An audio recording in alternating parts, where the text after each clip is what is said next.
Whoopsie. Oh, there goes my audio. Alright. Love this.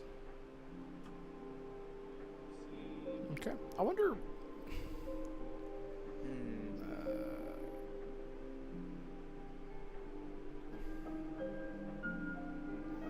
God, I gotta delete this. Anyway, wait for some people to show up here.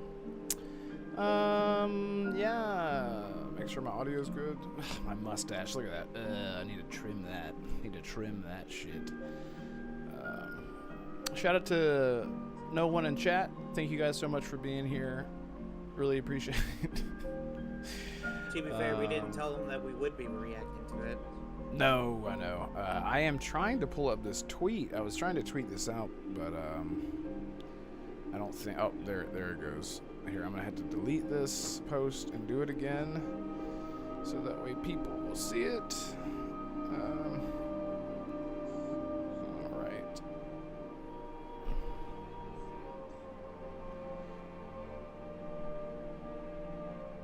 Act 2.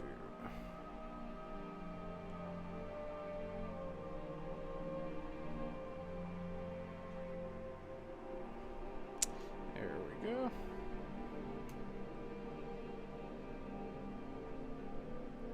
Okay, there we go. All right. Oh, Focus Entertainment. What are they? What? This ain't Space Marines. Oh, here, let me turn this and then. Boom, boom. All right. Is this another simulation getting no Saber Interactive?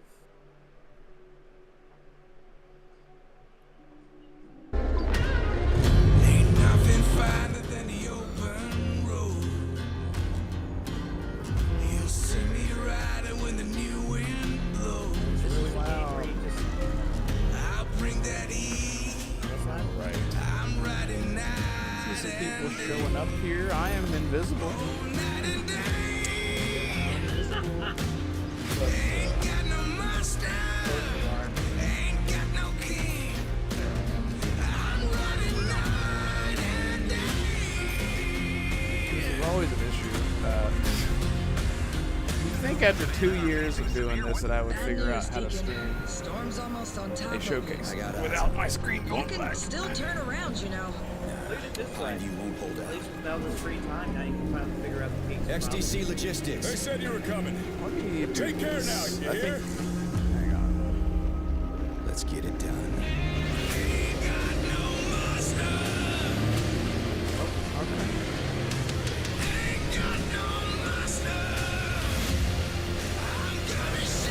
Deacon, you good out there? It's a zombie game?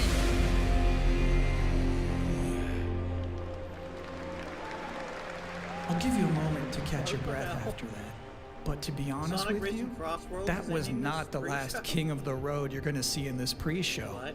I've got one more trailer for you, a brand new reveal for Sonic Racing Crossworlds. You got the freaking Pac-Man in here?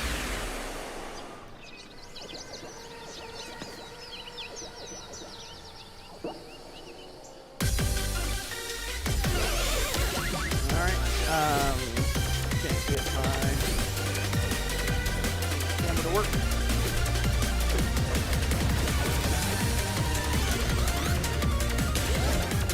That is so loud. Alright.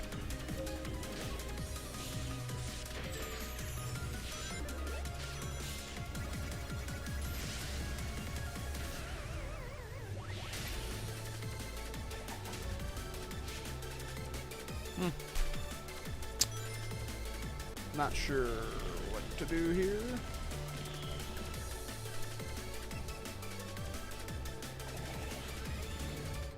And that concludes another 10 out of 10 pre-show. Up next, Black Ops 7, Ghost of An Yotei, 18+ Silent disclaimer. Hill F, Resident Evil Requiem. Let's see, what and if I more put this over apparently. here? It is time for Gamescom Opening Night Live 2025. And then Thanks for watching. make it full screen. Did that do something? Welcome. I'm about to find out. Oh, it works. Please welcome Okay. your host, Figured it out? the creator of the Game Yep, Awards, but I have to Keely. adjust myself.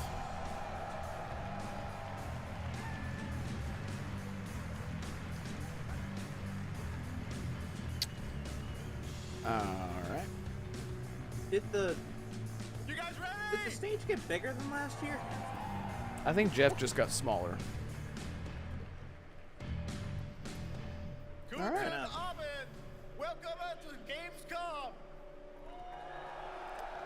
Can you get the switch? All right. This Still is not as big opening as night Hall H, live. Jeff. Hello, everybody, and this is Make sure the kickoff audio is to good. The biggest games festival in the world, right here in Cologne, Germany. We've got over 5,000 fans in the hall here at Cologne Messe tonight. Welcome, everybody.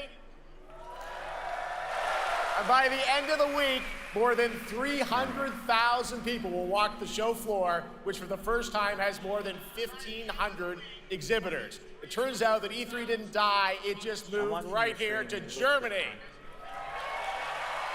And of course, there are millions more watching live around the world. No matter where you are, we're all connected tonight as one global community to celebrate the art, creativity, and joy of games. All right. From the boldest indies think to we're the biggest officially good. blockbusters.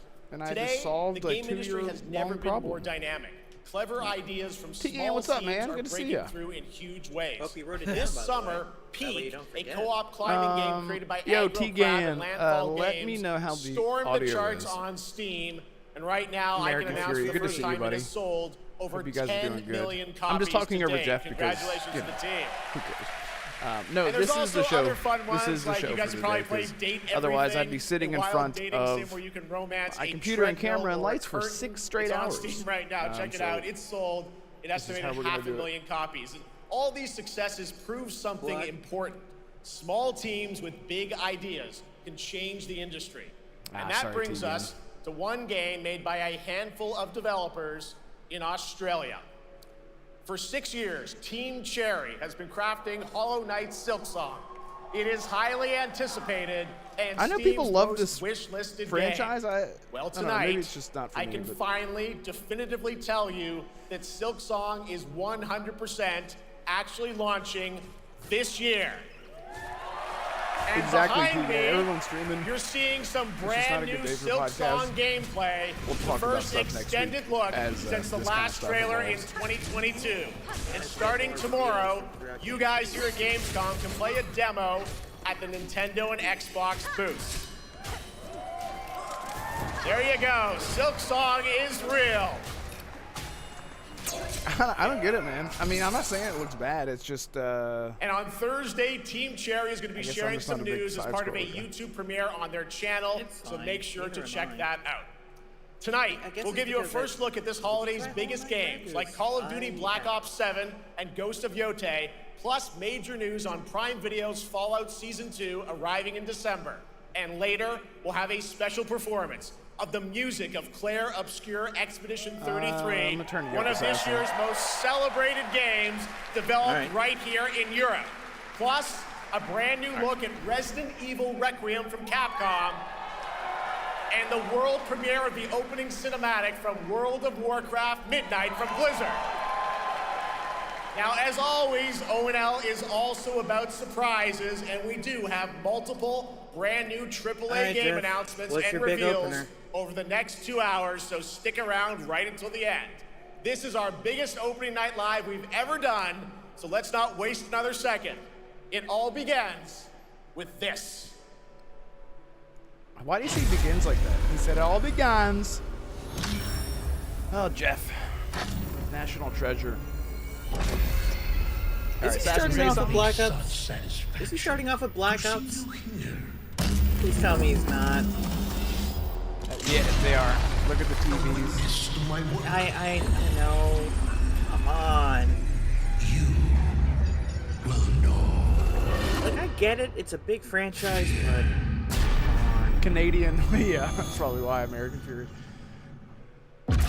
Canadian. Fear makes you easier to control. So it's a sequel to Black Ops 6, but It's time to wake up. Your streets shall once again run red with your blood. Raul Menendez ignited global unrest on an Fighting unprecedented robots. scale. Menendez is a terrorist. We're bringing peace and security to the world. He refuses to let me go. Stop looking backwards, Dayton. What matters is what we do next. A lot of people count Milo. God, he's such a good actor, man. I first saw him in Heroes. Chad, I don't know if you ever watched Heroes, a TV show. He also played Rocky's son in Rocky movies, which they look a lot alike.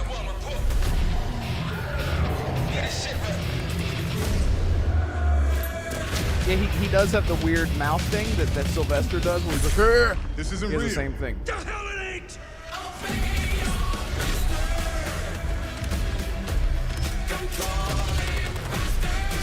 My plan with Black Ops 7 is to get Game Pass for a month, cancel it, and I essentially get to play the campaign for $20. You hear that, Microsoft? What my plan is.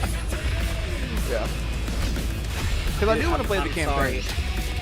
I do too. It's just I'm so tired of seeing almost the exact same trailer every year. Yeah. That's why Battlefield 6 feels so good and so different. It's because it is different. So eager to leave, David. Killing the man is a hell of a lot easier than killing the idea. Frank Woods.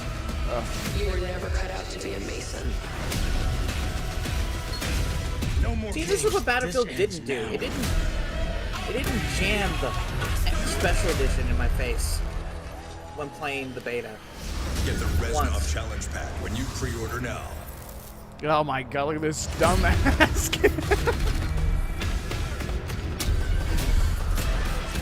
Oh man, I can't stand it. And if you guys like that, great. I'm never gonna, what the hell was that? That was a strange, whatever.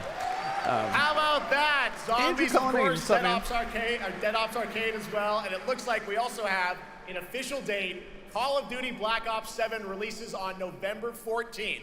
And to tell us more, please welcome Miles Leslie from Treyarch and Natalie Pohorsky from Raven to Opening Night Live.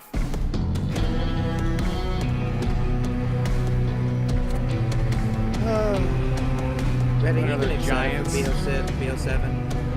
Yeah, I think that's some of the weird stuff that they did at the end of 6, where it's like all in your head and it's all trippy, weird stuff. Black Ops has always touched on that stuff. Congratulations on the reveal. They just Welcome, leaned into Miles it. and Natalie to Opening Night Live.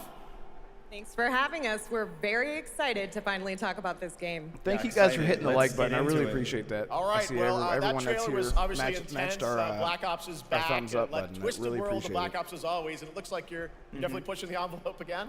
Absolutely, Jeff. It's been a long road, and we're thrilled to finally be sharing what we've been building. Black Ops 7's got a bold vision of the future. We're diving into 2035, and it's a future that feels real, just out of reach, but it's twisted in only the ways Black Ops could. 2035, And, that's 10 you know, years you from come now. to expect what you got there. It's a world of Yeah, fear. in the universe The of Black shadows Ops. are gone. Nothing is what it seems. Yeah, 2035 setting. So the question is, you know, we're wondering how does Menendez, how does this all fit into the Black Ops timeline? Yeah, so we're pulling threads from Black Ops 2 and Black Ops 6, but don't worry, don't get it twisted. This is a beast of its own, Black Ops 7. We're stepping into a world spiraling from the return of Raul Menendez and the consequences of the past. All right, well, I'm curious who the protagonist is, so you can tell us who's stepping into the light in this game. Yeah, David Mason returns, but he is not the same. He's carrying deep scars. Some you can see, some you can't. And he's got a new team with him, and every mission, every move is a test. Thank you so much, Becca. I appreciate that. We're also introducing Got my big the ugly Guild. face on the TV. Important to mention, a global tech force that claims to be humanity's last line of defense Appreciate everyone against being here. this mysterious threat. And their CEO, Emma Kagan, is a visionary leader with a clear mission, but how she chooses to confront this crisis is often at odds with David and his team. So it's not a battle of good versus evil, it's a clash of philosophies. She's so nervous. What Calm kind of down, future lady. are we building, and who gets to decide? All right, so I'm some sorry, deep I thoughts just there. keep- So yeah, tell us about how does this story stand apart this time? Like, it doesn't matter because the It's the gameplay is going to be the characters. exact So same. the story is about Thank you, guys. It's the best time to watch the show memory, is while and taking a dump. consequence. The show And we've and crafted dumps go this hand in cast like hand. pieces of a One hand puzzle, for so poop, each one one hand has for a reason Renegade to be Robot there, Cast. and each one brings something Thank you guys for unique showing to up, the man. I table. appreciate it. And we've also Yeah, got thanks, our central guys. city Just of make sure you don't get Avalon, which hemorrhoids. is more than just a backdrop. It's a living, breathing space that evolves with the player. And it's also where our story roots take hold. All right, well, one thing we want to talk about is gameplay, and I What? understand you're doing a co-op campaign for this one? That's right. From the start, Oh, we wanted to make that's a cool. bold change with the campaign. Red, Ops you wanna 7 do can the be played BO7 solo campaign or up to together? 4 Let's players. do it. It's a shared experience, and We can do it everything while is taking a dump. handcrafted for variety.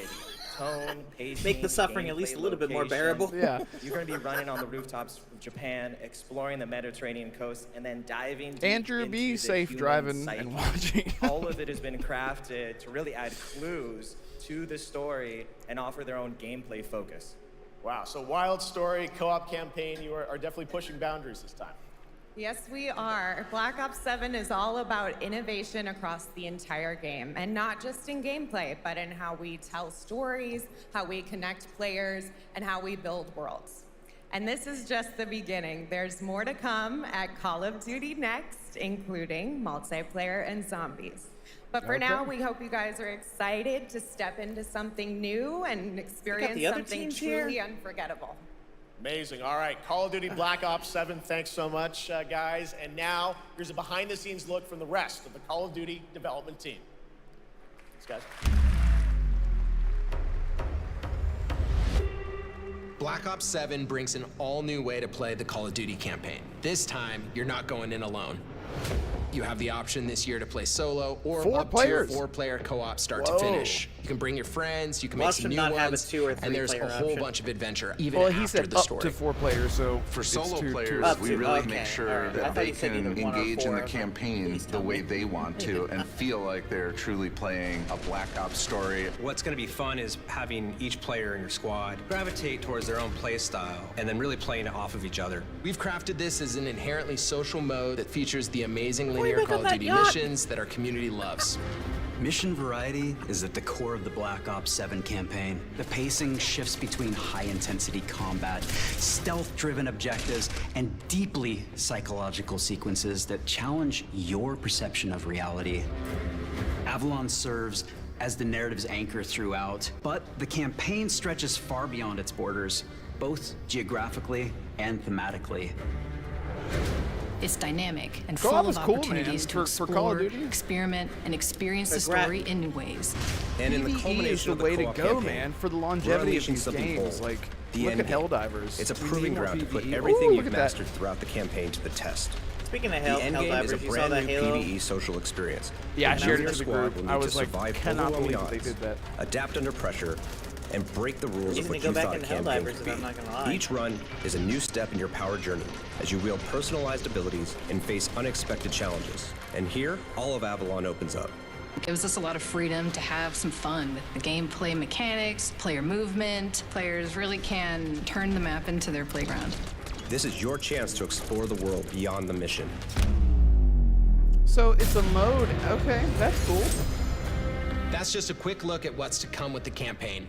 Every mode of this game is built with the intention to deliver the best possible experience to our players. So whether you're a Call of Duty veteran or new blood, there's something for you in Black Ops 7. I won't. Cool, co-op's All right, cool, for man. much more on Call of Duty Black Ops 7, make sure to watch the full-length Black Ops 7 Direct and tune into Call of Duty Next on September 30th. Still to come, we'll have news on Fallout Season 2 and the announcement of a brand new game from adventure game legend Ron Gilbert. I grew up playing his games, and I can't wait to show you his next unexpected creation a little bit later. All right, who's ready for our first brand new game announcement of the night?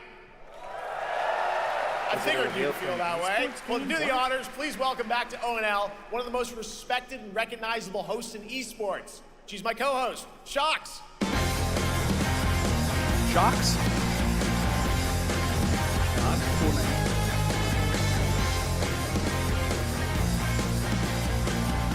Don't fall. Hi everyone, thank you so much, Jeff. It is so great to be back here at Gamescom and ONL. I just had so much fun last year that I had to run it back. And let me just say, we have an unbelievable show for you tonight. And now, without further ado, it's time I just for realized, our Red, first I'm new ahead of game you. announcement at ONL. Please enjoy. World premiere. Oh, wrong show. Our gods have forsaken us for fear of the coming darkness consumes all. Oh, yummy. Lamp bearer. Oh, Something Lords of the Fallen 2.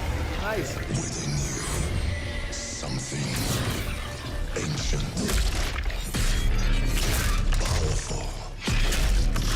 For anyone who likes Souls-likes, Lords of the Fallen is really great. It really is. I am officially done and burnt out with Souls-likes, but the first one was really great for what it was. So-called lords. Retribution.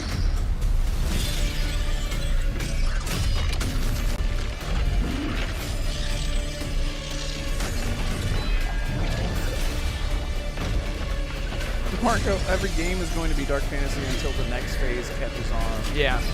Yeah. I know, man. She's like, yeah, Joanne. The world falls with you.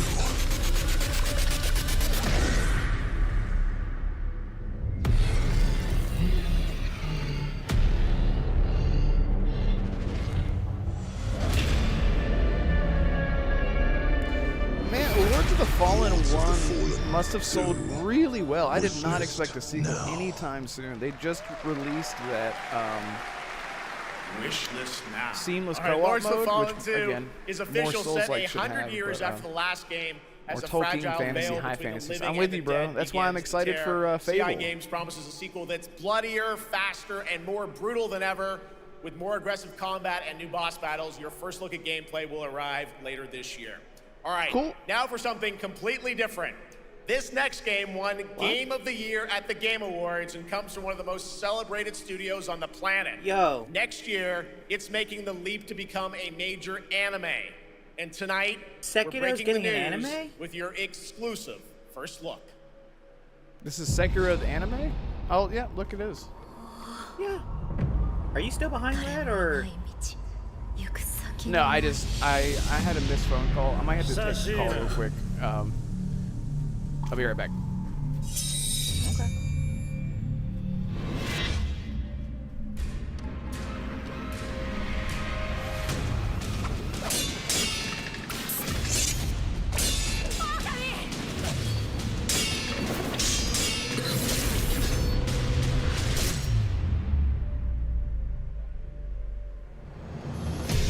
good.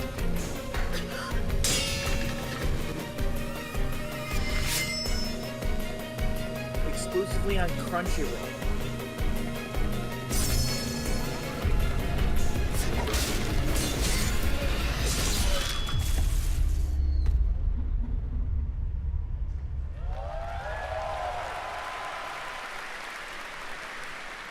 Looks awesome. All right, we're just getting started. Our next new game announcement stars a hero who needs no introduction, a true legend of justice. TT Games. And gadgets. Yo. Huh?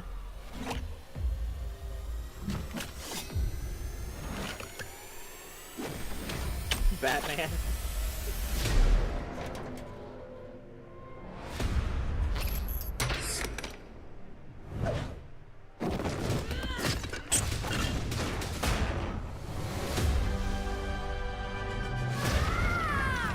I need to become more than a man. I need to become... No way. A symbol. What did you have in mind?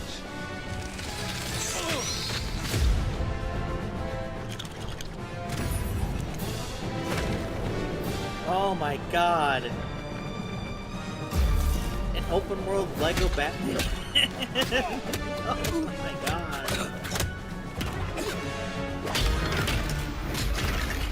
Who are you? I'm Batman.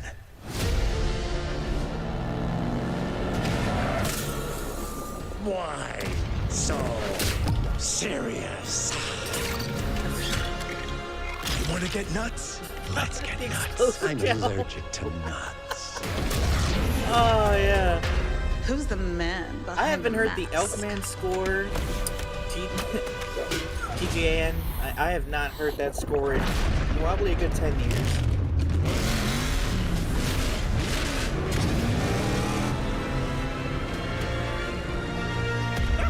I got you! Legacy of the Dark Knight. What'd I miss? What the fuck? No Lego way. Batman? They're adapting the Dark Knight series? So we heard about this leak. We heard about this. Yeah, Damarco said it. You really adopted the dark. I was born in it, molded by... They're adapting the Dark Knight series. Could have really hurt Oh my god. This is really cool. Okay. I thought Dude, that it was I'm going to gonna be go a through remake. the Dark Knight. I'm gonna go through the Dark Knight trilogy again. Just as Legos. That's so cool. See, The Damarco, back is I'm back. tired of Please seeing Jeff welcome the Keighley head every of show. Lego Batman development team, Jonathan Smith. Yeah, I know, man. I'm right there with you. It's like nothing against him, but man, get someone else's spotlight.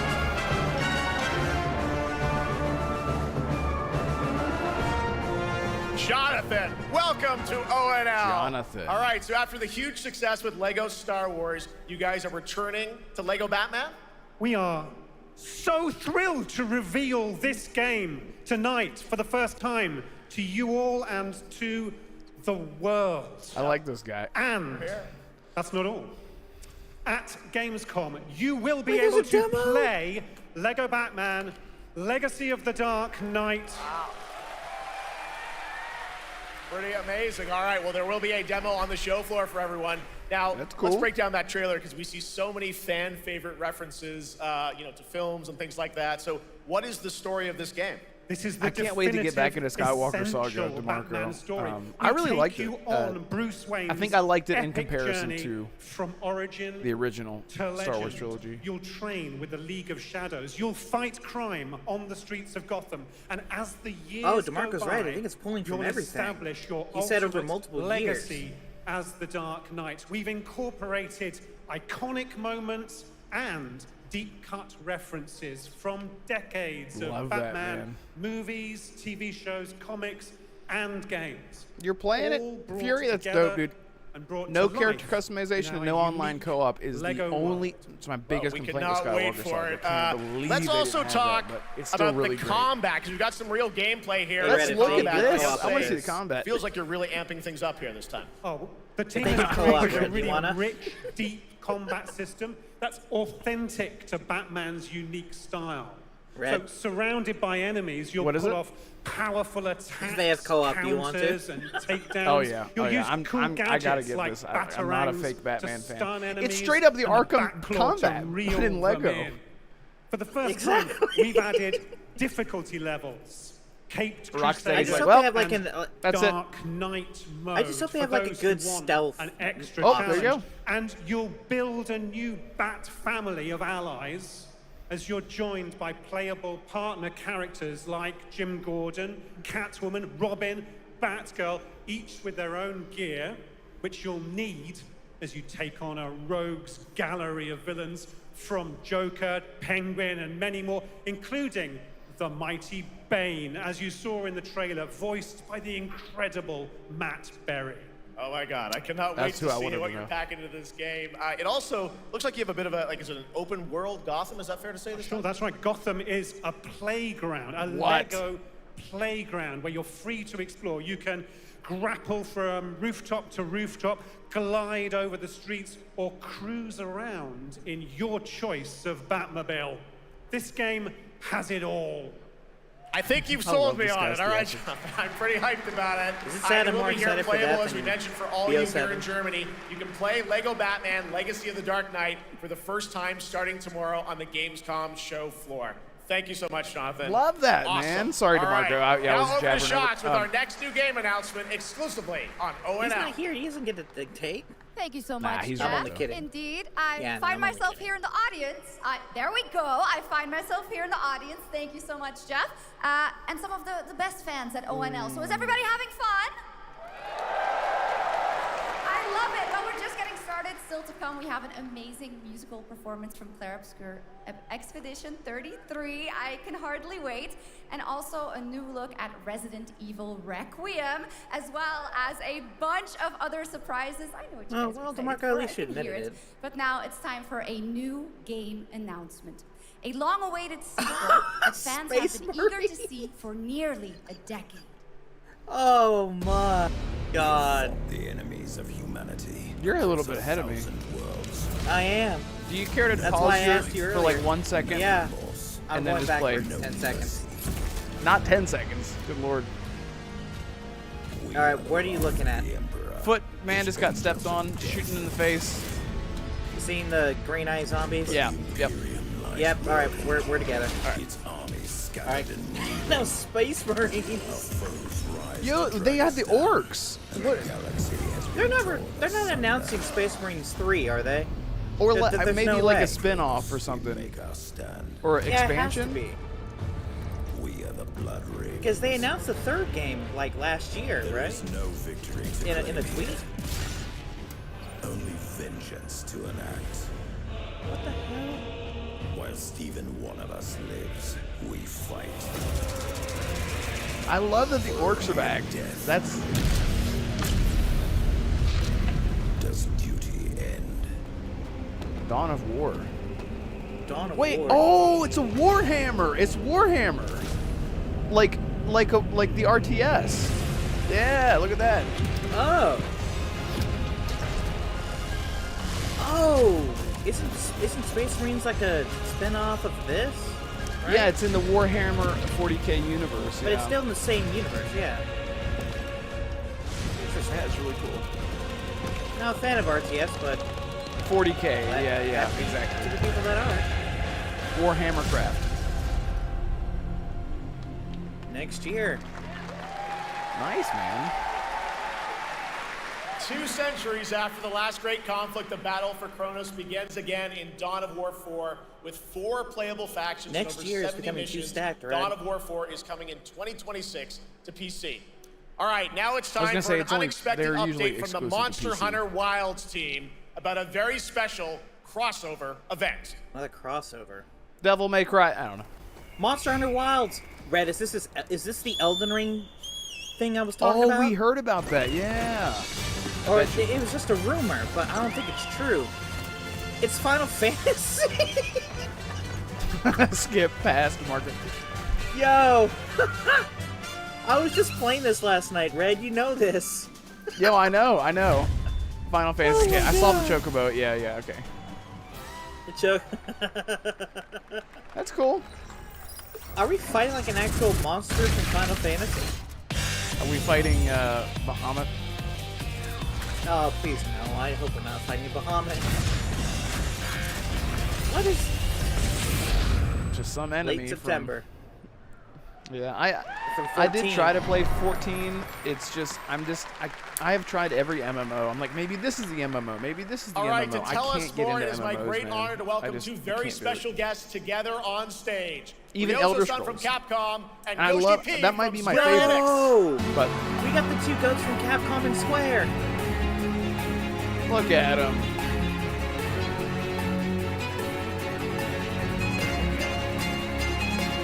Yeah, Becca, I knew. You told me you love FF14. This is amazing. And Mana will translate for us. Well, guys, it's great to have you both together here at Gamescom. Ryozo-san, what can you tell us about this collaboration? Hi, thank you, Jeff. ドイツの皆さん、配信を、ご覧の皆さん、こんにちは。今日ですね、この、ファイナルファンタジー14との、特別なコラボレーションを発表できたことを本当に嬉しく思ってます。I call the you and I Thank could be you, writing some Jeff. chocobos, Good evening right? to everyone at Gamescom and all the friends watching online. Today, we're very excited to announce a special collaboration with Final Fantasy XIV. ですね、モンスターハンターワールドの時にもコラボさせてもらったんですけど、その時もですね、吉田さんとまたちょっと機会あったらどっかでやれたらいいですねみたいな話をしてたんですけど、今回それが実現しました。今日お見せした、映像はですね、まだ一部でして、詳細は、来月皆様にお伝えできると思いますので、そちらの方を注目していただけたらと思います。あとですね、今回もですね、吉田さんと、スクエアエニックスのスタッフの皆さん、本当に全面協力していただいたことをですね、感謝してます。吉田さん、ありがとうございます。はい、で、ここからですね、ぜひ吉田さんにバトンタッチして感想をいただけたらと思っております。After our collaboration in Monster Hunter World, I remember talking to Yoshida-san and discussing how much we wanted to do it again, and now we're very thrilled to make it happen. What we showed you is just a little glimpse of what's to come, so please look out for more information that's coming next Exactly, month. Damarco. But of course, I love Yoshida-san that and the Witcher Square Enix crossover. team have been He working comes through a just as portal and he's hard like, God, I with hate us on portals. this special It made sense. collaboration. It totally made So sense. I'd like to not only thank him, That's but why when I turn heard it the over to Elden him Ring to share rumor, some I was thoughts. like, it is possible. That would make sense too. Guten Tag, Gamescom! まずはこのような素敵な場所に招いていただいたジェフさん、それから我々にね、いつも本当にたくさんのインスピレーションをくれる良三さん、それからカプコンの開発チーム、そして何よりゲームファンの皆さん、本当にありがとうございます。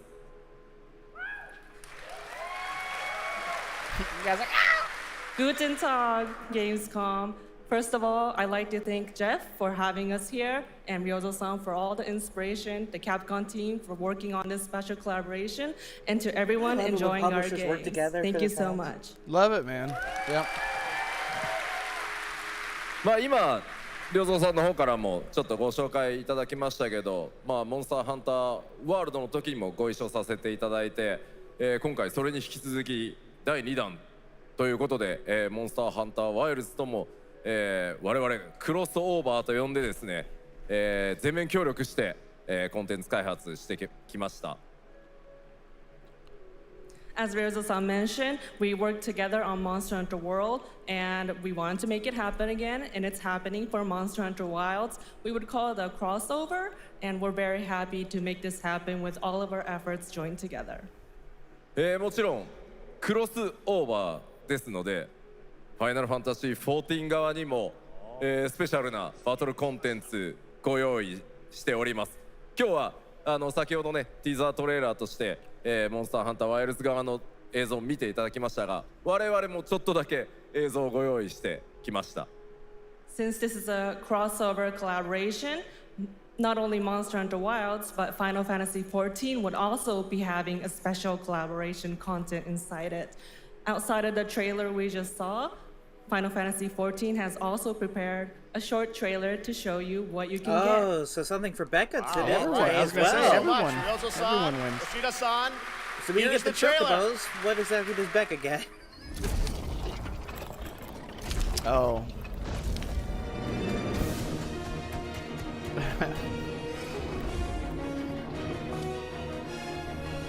It's made my day, she says. Wait a sec. So, so they replaced the chocobo. My brain was like, what? What? They replaced the chocobos with the Psycrats? Yeah. Yep. Oh It's like, my hey, do you God. remember that? What happened to my chocobo? Dude! Oh no! They're fighting the Arkfeld? No! No! That's a tough fight. Yeah, Final Fantasy 14's like, yeah! Oh my God. Yeah, I totally agree with you, Damarco. It's like they want them to have their 30 time to million speak, but then also make it feel like they didn't just have someone else go in there and step in for them. To speak for them, I mean. Brought us back to this place. Exact. What? Is this Requiem? Something that knows us. If it's not, then what the hell? Knows. It's not the Silent Hill rules. F. No, never mind. This is not Resident Evil. But what if this wasn't Yeah, the this is not the place, REM. after all? Look around you. I don't think. They can see you. Chapter Do you 2. believe this is real? This isn't a game. It's a test. But do you ever ask yourself, This Control? what are we here for? It can't be. This feels too horrifying for Control. We're here to play. Are you kidding me? Wow, I hate when they do that. Oh my God, I hate when they do that. We just got bamboozled by a Gamescom Are you ready to ad. play? Welcome to the world's biggest gaming playground. Game On. Cool. 500,000 people, 1,500 Thanks, exhibitors, endless games to explore right here Thanks in for the Cologne. blue balls. DeMarco Discover said rising what I stars was at saying. Long Gamescom shot, but an awesome Alan Wake indies. spinoff. Yeah, that's what I Step thought it into was. the cosplay Something universe, from Remedy. on-site or I'm online. sorry, I'm gonna. I was kind of hoping it'd be Watch, like a Resident join. Evil Alan Wake crossover, but nope. Leave it to Jeff to ruin Yeah. it for me. Thanks, Jeff. My Tums ain't working. Yeah, they got me good too.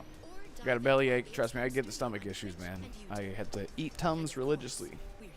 We need to go to Gamescom one day, Red. Take care, T-Gan. Be safe, bro. Appreciate you showing up, man. Thank you so much. We should all try to go to Gamescom one year. Yeah, that'd be awesome. It's all the way in Germany. I mean, I wouldn't mind going to Germany as long as I knew what was culturally appropriate to do and what not to do. That's true. Like, you can't say Schleifen, Stiegen, Hugeln, Flaggen, because that's offensive. You also got to pay to go to the bathroom. Really? Yeah. Wow. Public bathrooms, keep in mind. Public bathrooms. Marcos, everything that goes wrong is Jeff's fault. I have a tummy ache. A tummy ache. It's Jeff's fault. Runner's knee. Jeff's fault. Only a glimpse of what is to come here at Gamescom. Right. The And again, biggest guys in playground chat, thank you all so in much the for hanging out with world us. And what it has in store for If you. the, Okay, let me know if I need to and adjust. just getting started. Let me know if So, I need to adjust Jeff, audio. What's next? Is anything good? I think it's going to be good. It's going to be a video game, I can tell you that much. Last year at the Game Awards, we had the honor of announcing the long-awaited return of one of Capcom's most iconic action series, Onimusha. And tonight, we take the next step on that journey. Here's a brand new look at Onimusha, Way of the Sword. Thank you, DeMarco. Coming Oh, heck yeah. I've been rewatching all the Onimusha trailers recently, so this is good for me. I've been wanting to buy 1 and 2 remake, but I have to really pick and choose what I buy. You really want to deal with that camera? Hello there, fallen Yes. samurai. Alright. Your funeral. I'm a Devil May Cry fan, man. I know that. It's just, if it wasn't for the camera, I would have played DMC all the way. But this, gotta admit, this looks good. It doesn't look like a Souls-like. Be careful. That's because it's not. Yeah, it's good. It looks like Ghost of Tsushima, actually, in terms of gameplay. Kind put him through too. Were you feeling left out? Here, let me show you something to cheer you up. What the heck is up with these Genma? Oh, that's good. Oh, did you see that movement animation? It looked like Dante for a second there. Yeah, oh my. This looks so good.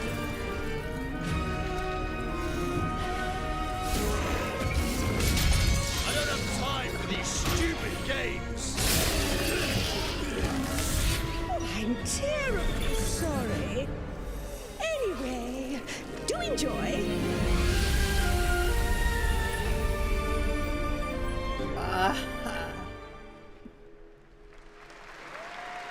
Not gonna give me a date. Alright, Capcom.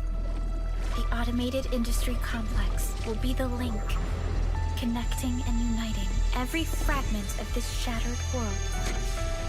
This is the driving force that will keep us going. I'm gonna take my pants off. Be right back. Is essential for keeping pace with advancements in technology. I question you saying that considering the trailer that we're watching. Enfield. We don't simply talk about our dreams. We do what we can to make them a reality. All operators accounted for. The team is ready for the mission.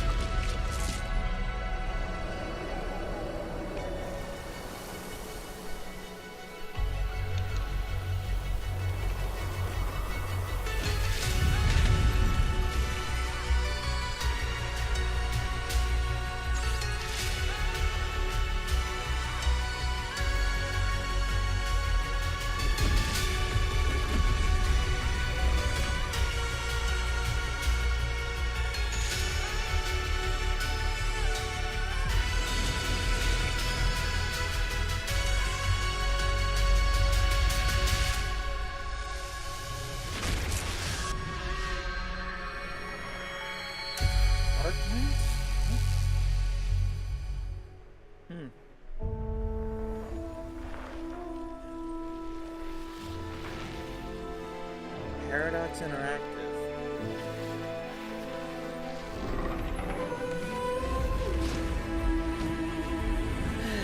It's maybe another RTS game.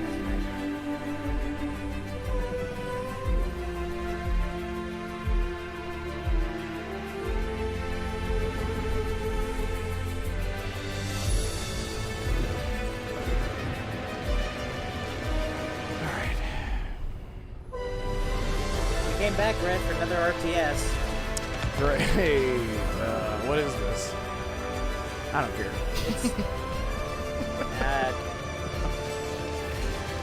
Oh, is it Civilization? No. Paradox Interactive. Does that studio ring a bell? I have no. I needed an extra 10 seconds to be able to pronounce that. The Alpha. She was found. Alright, what are you looking at? Be the birth of a new world. A man in a white suit with glasses. A woman with purple behind her. Your friends came far too late. I see the years haven't been kind. I know about the Alpha. Daemon X Machina. We Why saw is she this here? announced at the Switch shooter. I Hey, you know me. I'm not a big fan of robot games. Didn't you give Armor a shot, or? You're a robot. You tore my heart out when you took him from me. Now it's your turn to suffer. Stay alert now. Hand over the Alpha and let us end this war. RTS also on PC. Okay. Thank you. Yeah, I'm answering a bit late, but Age of Empires is World's Edge. Not Paradox. Just, you know, more than you. No. What the heck is this?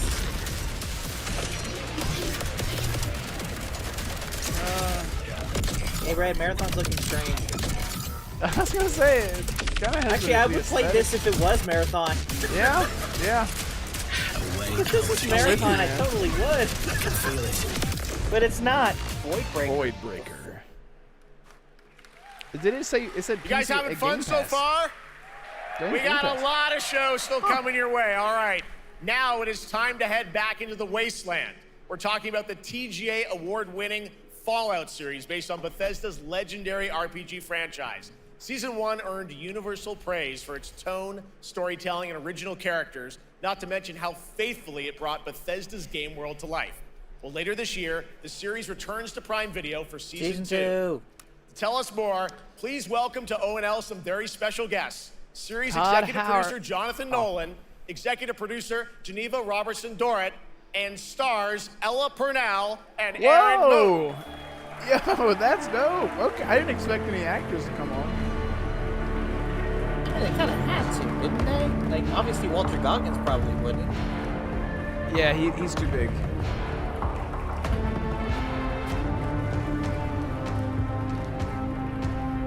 All right, John, tell us about New Vegas. Great to see you all. Welcome to Cologne and Gamescom. They ruined the war. Jonah, you know, we've got 5,000 Keep your Fallout eye out fans for here something in the hall Fallout tonight. 76 Millions more probably watching announced, too. online. I don't know. And we can't wait to hear about the new season. Yeah, we're very excited. We literally just wrapped, jumped on a plane, and came out to see you guys. Gamescom is actually really kind of where it started for us, the journey on this show. It was 2 years ago. We asked Todd Howard to come here and show the very first footage that anyone had seen anywhere of the first season. We didn't come because we figured if the reception was negative, we'd just blame it on Todd. There we go. So we're back, and given that history, it's that much more disappointing that we didn't bring any footage to show you guys. Well, let's talk a bit about Season 2. As we see behind us, it looks like we're headed to New Vegas, right, Janelle? Yes, Lucy and the Ghoul ended last season dealing with a lot of family troubles. So we thought it would only be right to send them to the most family-friendly town in the wasteland to go deal with their shit. And along the way, we're really excited to take them all to some of our favorite locations from the game.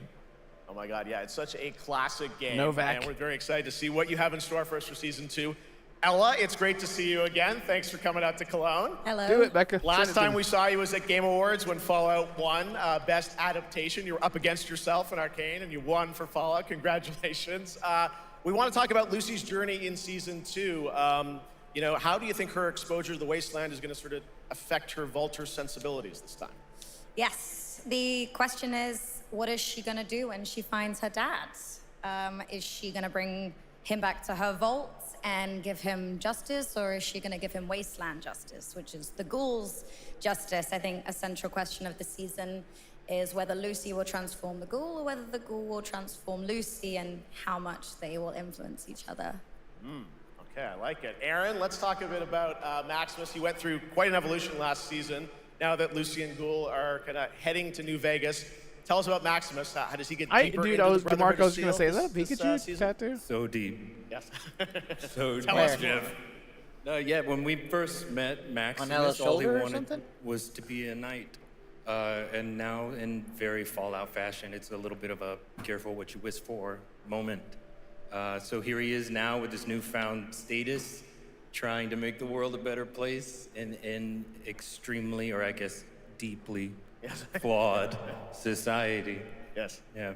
All right, well, we cannot wait to see what you guys have in store for Season 2. Let's talk a bit about Ghoul. Damarco has Can we a expect crush. more sort of Everybody has Cooper a Howard crush. flashbacks as well in Season 2? Yes, very absolutely. pretty Cooper Howard and the Ghoul, played by the amazing Walton Goggins, definitely coming back. We have so much more to do. Obviously, we ended the last season with Cooper Howard dealing with, I think, a very common marriage problem. What do you do when you find out your spouse is planning nuclear war? And so he's going to figure that out. And as he does, he's going to uncover a greater conspiracy with huge implications for the wasteland. All right, well, we'll look forward to seeing how that unravels. Now, Season 1, of course, was known for amazing original characters that you guys built in the Fallout world. We thought that was so cool. But now that you're diving a little more directly into New Vegas, I think the fans here want to know, are we going to see any more direct ties to the video game and characters, locations in this season? Well, we're super proud of the original story that Geneva and Graham are telling. I'm with you, Damarco. He one was my character least in favorite particular character. from New Vegas that I was really excited at the possibility of seeing a little bit more from. We're writers, we're no good at describing this stuff. Maybe we should, pictures worth 1,000 words? Oh. I think so. Okay. All right. Well, it sounds like then we might get to hear a little bit more, see a little season 2. Is that possible tonight? Well, I don't know, Jeff. I heard you like world premieres. We like those, right, guys? Right, Gamescom? Gamescom. All Are we right, gonna see all right, House Gamescom. Here's the from world New Vegas? premiere of our teaser trailer for season 2 of Fallout, streaming this December on Fallout Prime Video all over the world. Amazing. All right, let's check it out. Thanks so much, guys. Here we go. Fallout Prime Video. Is he just flubbing everything right now? I'm looking for someone. I guess. Yeah. Common story around here. Someone you care about or someone you hate? Oh, what a great question. What say you, Miss McClane?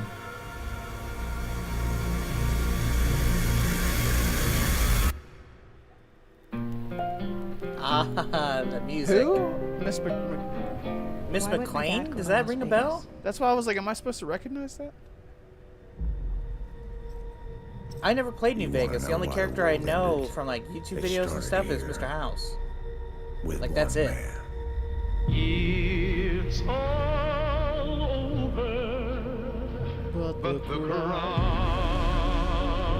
Oh my god, it's so cool to see that. Silver screen. Like yourself, I am the very best at what I do. And what I do. Oh! Is that him? Yep. I know That's everything. Mr. House. The I same recognize room. the mustache and everything. I That know is there's so a war cool. coming. The bombs. If we see him like later on in the wasteland, he's Wait, gonna hang be on, like, hang on. Caesar, Psst, bro. My concern Caesar's is that Legion? you would do just about anything to save your family. I think you are actually quite a violent man. You just don't want to kill me yet. So cool.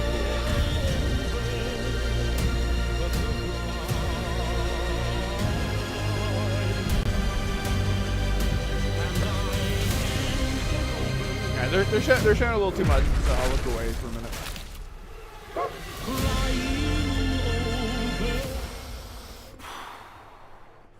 Let's get lucky, shall we?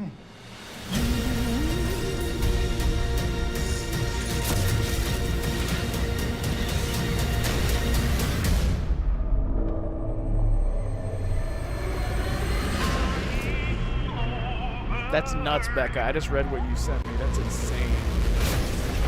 Thank you for sending that to me. That is wild. Marco won't believe it, though. Oh, shit. I defer to you about what to do in this situation. He's like, you run. That's all you can do. Death Claw. That's so cool, dude. I can't wait. That's going to be great.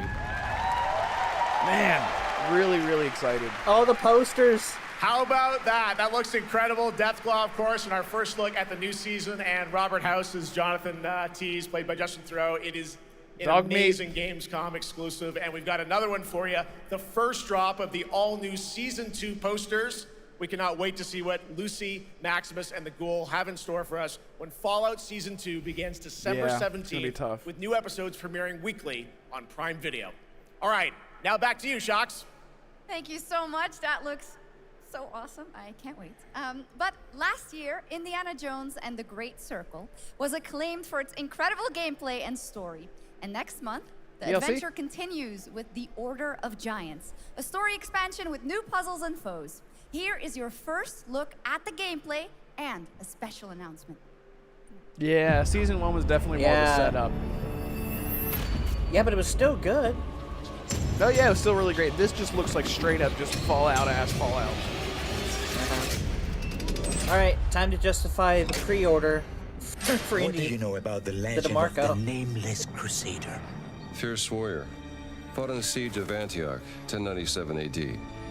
Very tall, like a giant. Pope Paul IV had an item of this crusader in his possession, his helmet. Well, I'll tell you what, I see the helmet, I'll leave it exactly as I found it. Sound good?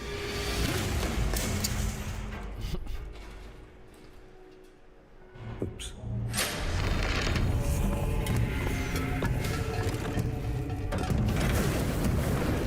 Giant guardians. Their root skull, way, way back. Worshipped by the Mithras cult. I can't believe you dare to investigate this. Impressive for a snake.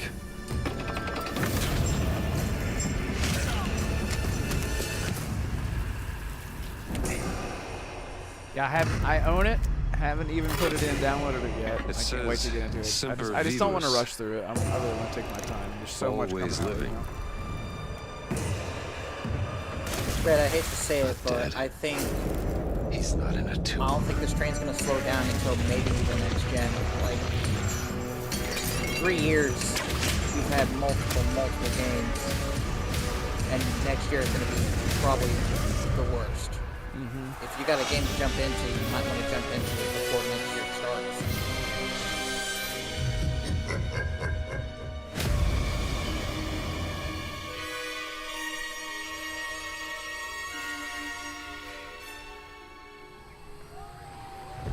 Oh.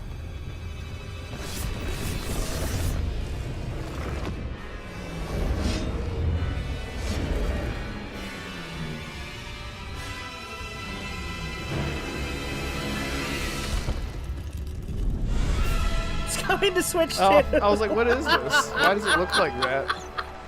It's coming to Switch 2. Indiana They Jones did it and the again Order of after Giants last is coming year. on September 4th. And as we just announced, it will also be released on Nintendo Switch 2 in 2026. Yeah, you can clap, of course. Now, let's step into the world of Deadpool. First announced at Summer Game Fest, here is the latest trailer for Deadpool VR, which reveals more of the villains and the release date. Does anyone care about VR? I mean, I personally love VR, but I like my main video game. Network is expanding. Just like the more sim stuff. I don't really like. To score eyeballs. Like Walking Dead: Saints and Sinners is my favorite VR game ever. And I still need to get into Metro. I actually bought that for me. Except I was having stuttering issues, so I was waiting for a patch. So I need to get that installed. Spyro Gyro, a deluxe portal for 2, if you please. Adoring fans will be watching your every move. I mean, I know you care, VR Marco. Fighting on a reality show to the cheers of trillions. Minimum effort. Minimum effort. Little tolerance for low ratings. Oh shit. November. OMG. MetaQuest 3 exclusive. Cool. Just like Arkham Shadow. Yeah, that's right. That's Mojo right, is in Deadpool VR 2, voiced by John Leguizamo. Now, on to this next Really? world premiere. I thought it was How I Met Your Mother guy. Can't remember his name. Blanking on his name. John Leguizamo. yeah. I mean, hey. No, Leguizamo is voicing a villain. NPH is voicing Deadpool. Is this Metal Gear? No. This? Nope. World of Tanks 2. About to say this is not Metal Gear. Is that Daughtry? Oh my god, they got my boy Daughtry playing on a games trailer. Let's go. Game of the year. Neil Patrick Harris. You almost had it. Yes, but that is, yes. Thank you.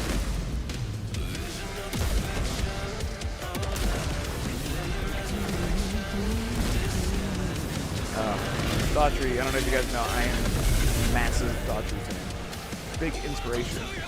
I mean, I've heard a couple of his songs. Not a whole album, man. He's more hard rock these days. He does a little bit of everything. He's not just, I'm coming home. He's way more than that. That's all the people. Yeah, that's one of the songs I know him from, yeah. Yeah, that's not what he's not.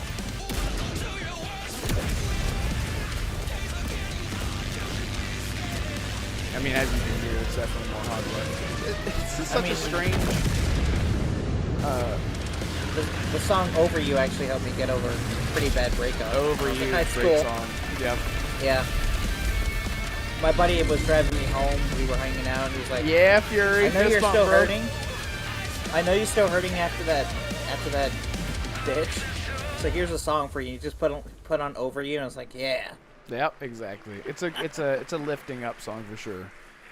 The World Yeah, of Fury, I'm a Tanks massive Update Dr. 2.0 lands September 3rd. This is the biggest update in the game's history, featuring 16 Tier 11 tanks and tons of new and upgraded features. Absolutely. All right, next. Saber and Focus delivered Space Marine 2, one of the most fun action games of the generation. Well, next year they are set to do it again in John Carpenter's Toxic Commando. This FPS action game combines classic 80s action just horror releasing with 3. over-the-top humor. Well, that's what I thought. Gameplay premiere of John There's no way. Toxic Commando. Arcane, yeah, bro. Lego Batman looks awesome. It looks so good, man. I can't wait. Yeah, man. Lego Batman. Drawing inspiration from the Nolan trilogy. Improvise. Ooh, I love that music. You see my new toy? It's Redfall 2.0. I mean, I don't want to take away from Arcane's favorite Arcane Studios game, Redfall, but this looks pretty good. Yeah, this does look really good. Let me repeat, Arcane's favorite Arcane Studios game, Redfall. I need some first block. It was pretty good so far, Arcane. It's decent. Yeah, it's not like blowing me away, but like so far I'd give it a. I give it a 7 or an 8 out of 10. Yeah, I'd give it like a C+. It's not bad. Yeah. By the way, Arcane, so you can hear it from my voice. Congratulations, man. I'm glad everyone is doing good. Congrats on Congratulations. being a second father. Super Yep. fun. A second All right, our father, next yep. reveal comes from a true legend of game design, Ron Gilbert, the mind behind Monkey Island, Maniac Mansion, and so many other classic games that defined the golden age of point-and-click adventure games in the 80s and 90s. I loved those games growing up. Well, now Ron is back with something completely new and completely unexpected. It's called Death by Scrolling, a roguelike, vertically scrolling RPG set in purgatory where you'll battle waves of enemies, hoard gold, and do everything It sounds you like can Twitter. to stay one step ahead of the Grim Reaper herself. Here's the first ever look. I hate that you said that, but yeah. The way he described him, like he literally just sounds like he's talking about. Where death is the least of your problems. Huh. It's kind of looks like Stardew I Valley, see. don't you think? I see. So the screen keeps moving, and you have to find And you a have way. to get out. Okay. That's an interesting take. Yeah, you're right, too.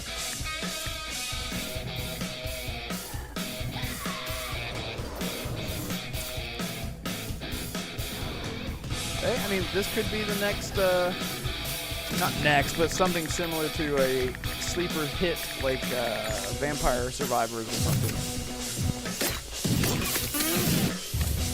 Vampire Survivors, Balatro. Yeah. Yeah.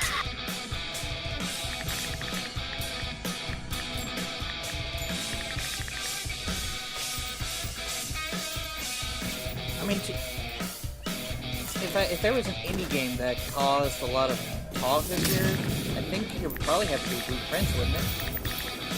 Yeah, that one too. Like, who knew? It's very fun. I've actually been playing this game over the past few weeks, and trust me, it is dangerously addictive.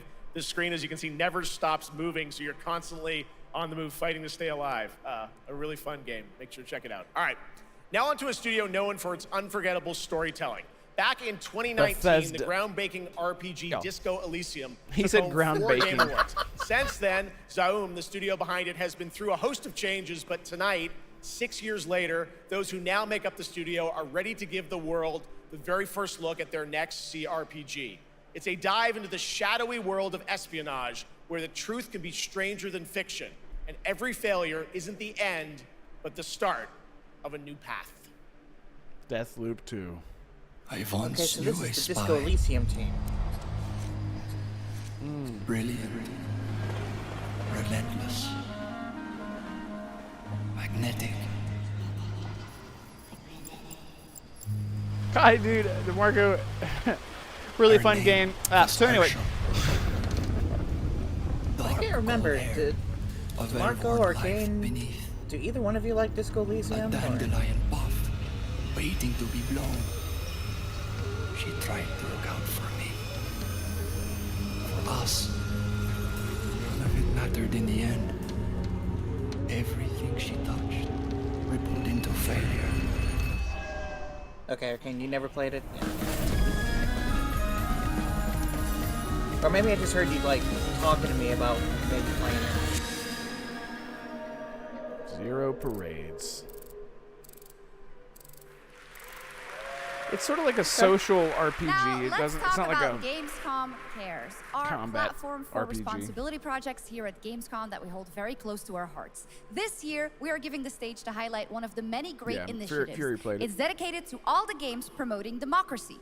We invited a developer to learn more about it, and I'm here with Jörg Friedrich, CEO of Paint Bucket Games from Germany. Hello, tell us about the game you made, The Darkest Files. Hi, thank you. In The Darkest Files, we tell the true story of Fritz Bauer, who was persecuted by the Nazis and forced to flee Germany, only to return after the war to fight them with the sharpest sword of democracy, the rule of law. It shows how quickly a constitutional state can become an unjust state and how this leads to darkness.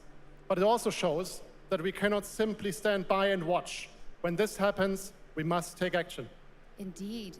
There are other examples like your game playable here at Gamescom, such as Glass House by Flat 28 Collective from Italy, a story-rich CRPG set in a lockdown apartment block at the dawn of a world war. And Compensation Not Guaranteed by Team Project Lunch from Singapore, a document checker thriller about a post-colonial country from the perspective of a government official worker. So, Jörg, can you tell us why these games are so important and so impactful? Well, games are more than entertainment. Like any great art form, they reflect our concerns, our fears, our hopes, and what preoccupies us. Democracy is under attack right now. Minority rights are being violated, and the world is becoming increasingly interconnected. So games are a powerful medium for addressing these issues, and they have the potential to inspire change. I am glad that not only are many people in the global games industry engaging in projects like this, but also more and more institutions like the European Commission or the United Nations. A very important message. Thank you so much, Jörg. And of course, thank you to all of the dedicated developers around the world who put so much heart and soul into those games, making the world a little better. Please check them out, everyone, and check out all the great initiatives of Gamescom Cares. Now, we have much more Gamescom ONL to come. Next, it's a very special performance of the music of Clair Obscur Expedition 33, plus Resident Evil Requiem. Clair Obscur,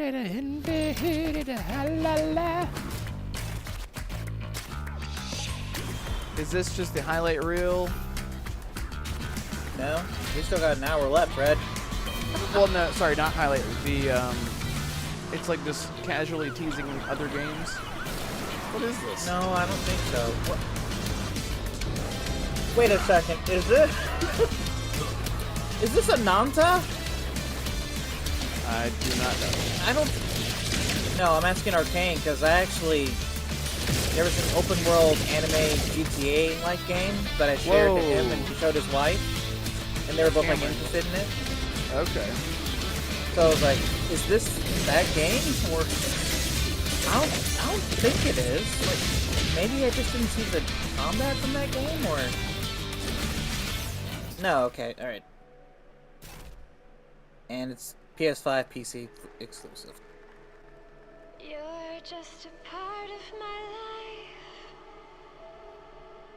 and you're just a part of my life.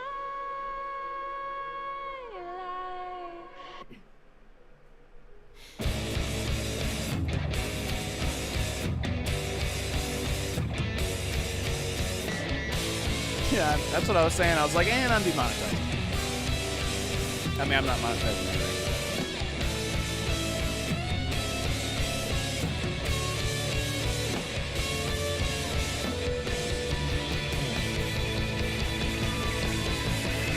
I'm being honest, I think it's just become so desensitized to games like the one before, like with the camera angles and shit, it just doesn't interest me anymore.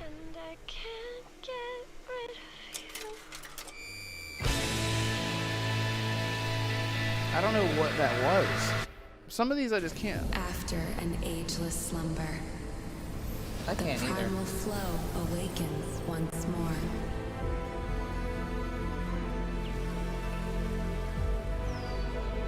It is fate that brought us together. Hey, look, guys, Everwild was not canceled. There it is. Such a pathetic Why does this look like Fable if made by Capcom? Thank you, Damarco. I agree. Ignorance is Everyone's like, you just don't like pretty women. Shut up. I don't. A power stirs deep beneath us. But yeah, I agree. Red, am I wrong though? Like, why does this look like Fable if it was made by Capcom? Whatever's lurking. Or Square Enix? It's kinda, yeah. Kinda. A little bit. Just a co-op. Oh, shit! This actually doesn't look that bad.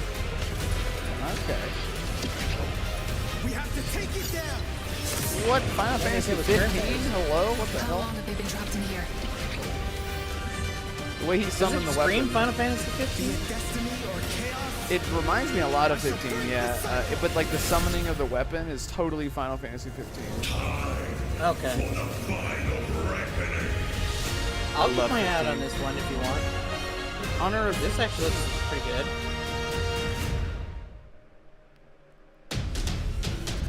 Okay.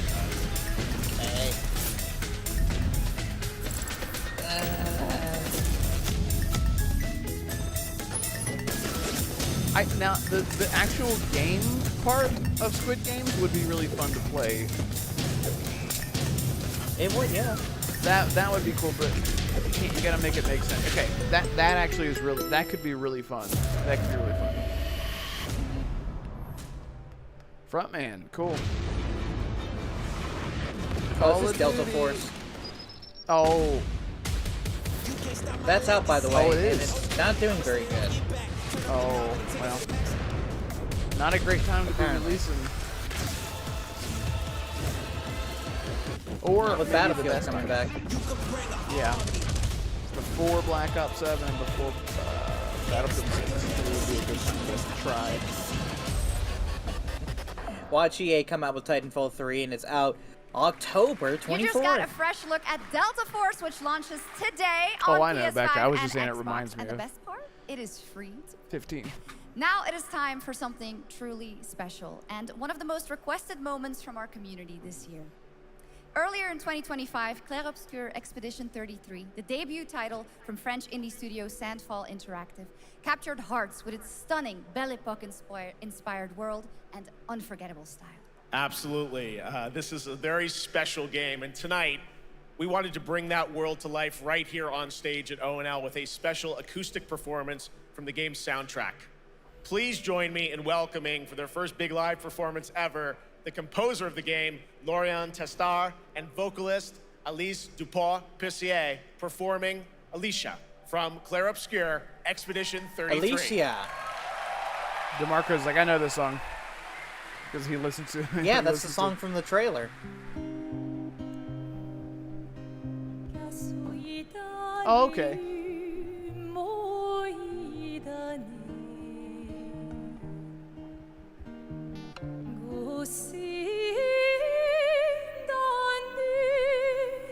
I'm not gonna cry. Please tell me this doesn't mean they're not going to be at the Game Awards. They will, and they'll win the Game of the Year. They have to.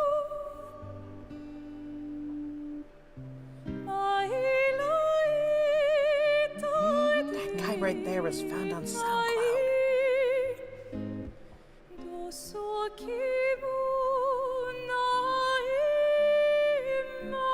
Oh, I get goosebumps. Good lord.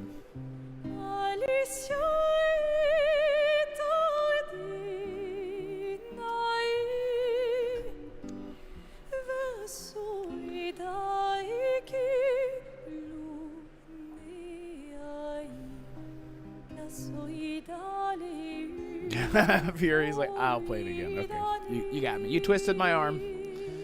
Oh, man. Yeah, I will go back and play that game and actually take my sweet time with it. I put like 40 hours into it and didn't do hardly any side content, which I know is a crime, but... I did some side content, but yeah, I'd say I hit the 40-hour mark. Yeah. It's my game of the year. Yeah, same.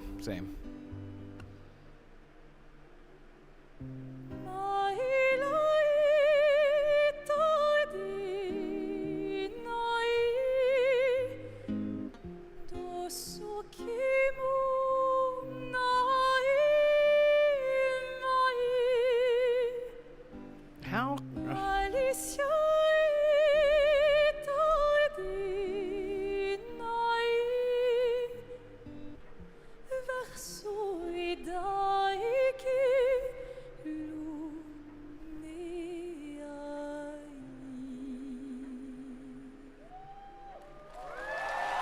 We'll see you guys back at the Game Awards.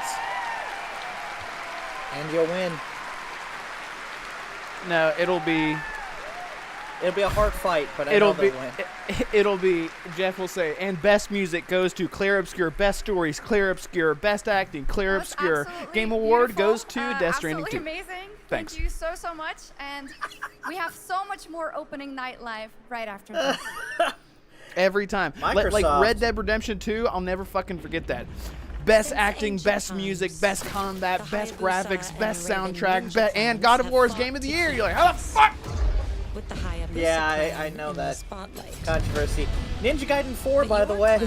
The Raven clan has always had a secret motive. Yeah, I'm not going to subject myself to this punishment. Everyone. It has an easy mode, Red. Oh, does it? Okay, well. It does. Expect heavy I didn't know resistance that. from the DDO. We're all counting on you, Yakumo. Yeah, it has easy, normal, hard, and Master Legendary, I think. Okay, well. But yeah, it has an easy mode. I mean, I love, again, Devil May Cry is what birthed my love for these types of games.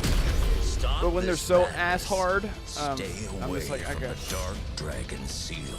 I think you liked them back then because you were younger and you could deal with it a bit harder and you had less responsibilities.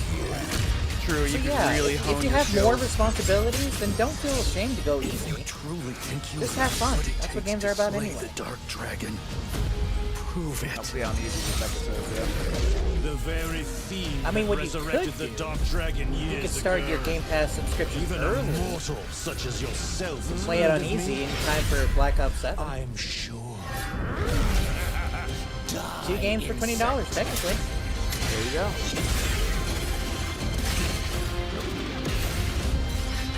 Crimson Desert. I mean, that'd be cool to see it, but God, we've seen so much of that game, and it just got announced that it was delayed. But I guess maybe a yet another trailer would satiate the people that were waiting. I mean, I'd be okay if it wasn't here. Well, Yeah, we've seen so many great I wanna games see so it when far, it's so closer make to sure to release. spread some love to these amazing That's developers fair, and yeah. teams behind them, and gonna wishlist your next favorite game on Steam by checking out our Gamescom Steam event. And the best thing is you'll find even more games from this year's Gamescom show floors, from beloved indies to big blockbuster titles, by scanning the QR code below. Now it's time for the world gameplay premiere of an MMO shooter set in a post-apocalyptic dystopian Seoul, South Korea. No, I was From going to say Division. NCSoft, this is Cinder City, blending narrative-driven shooter action with a vast, Oh yeah, that's right, open Division. world. Yeah, they said they would have something for Gamescom. Wait, isn't this Mudang? Mudang? Well, I mean, Mudang, they that what we said. saw at the showcase? Get on the ground now! Drop your weapon or we'll shoot! It says MMO though. You've crossed the line. Are you trying to get us all killed here? I'm so what? 3 minutes to drop. Everyone stand by. Oh my! Whoa! What is? Yo!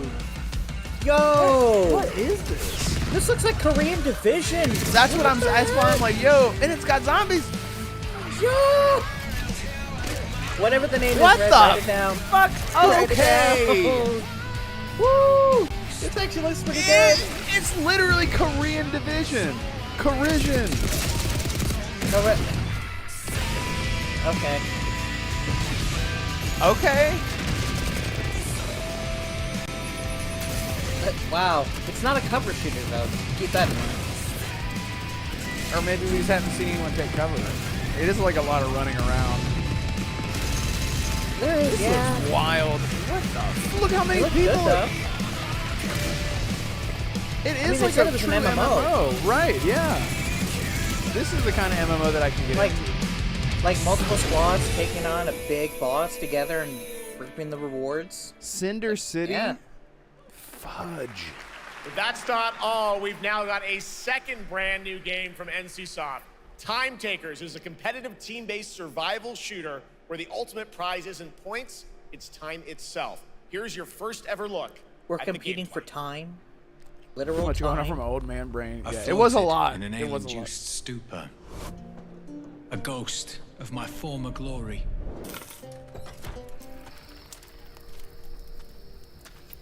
Until one day when I was stabbed. Oh. Yes, like that. I thought I died. Instead, I was given a second chance in a strange world alongside rogues from across the timescape. So you're not competing for time, you're competing to go back to your old life? What? I'm out. I am so fucking. We were promised to fix our What the past. heck? Everything is I guess that's what we're Fortnite-ified, here to man. do. I hate the song. Oh my god. Or it's not that I don't like the song. I don't like the combination of this music with this type of game, I guess. I mean, it looks or I don't know. interesting, Maybe but maybe it the does but the fit. last game looked better. Yeah. I don't know. Chat, what do y'all think about this thing? I mean, the thing is, NCSoft, they just announced 2 multiplayer games, like, for 2 completely separate audiences. Like, you and me seem like more about the last game. Like, this one will appeal to just someone else. Time Takers. Ooh. Man, I don't know how much I want to see about this Silent because Hill has I've got the defined steelbook. I need to show you the psychological steelbook, by the way. And But tonight, the fog rolls You and your in once steelbooks. again. yeah, it's Here's amazing. a by the brand way. new look at Silent Hill F. I don't know if I want to Konami, watch this. including the reveal Come on, of the man. American voiceover actress Susie I'm Young. just It's not not like gonna watch Konami this. spoils their games. I know, but I just want to go on as fresh as possible. I'll be right back. Alright. Jeez. Alright, everyone, you're stuck with me. I hope some of you guys have a hard stomach.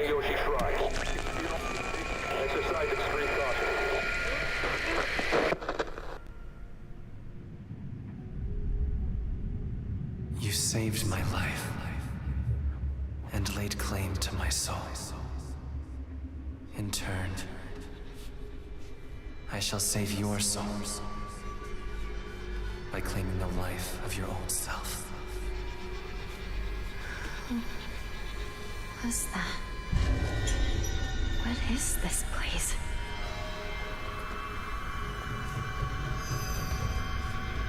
This way. I better get going.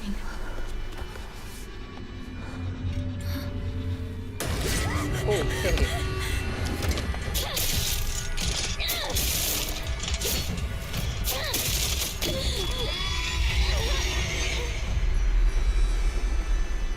Yeah, it's a bit different than Silent Hill 2 Remake. A good day is always an extraordinary day. An extraordinary day isn't always good. With that in mind, today's a bit too extraordinary. So this is where you are. I wondered where you had gone. You need to start getting ready. Yep, it's spoiled. It's time to say your goodbyes. You're going to kill them with your own hands. What's going on? Fury? RSJ? Are you guys not horror fans? The holes, the doors, everything's changed. I mean, if they're not, then that's completely fine. Oh yeah, But some I people live are for just the like, lore. no. Tell me, who are you? Please. Lotus! just die. Always great to see you, Lotus. Hope you're doing good. Hey, Lotus. Are you a horror fan, Lotus? It must be hard for you to bid farewell to childhood friends. Silent Hill, got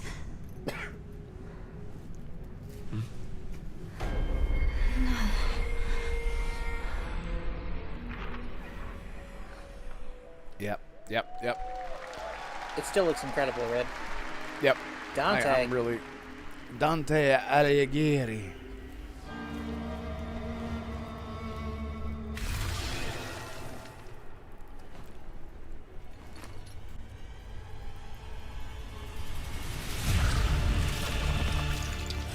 How do they eat? What is bloodborne? That's a good question. That's a good question, actually. They eat everything through a straw.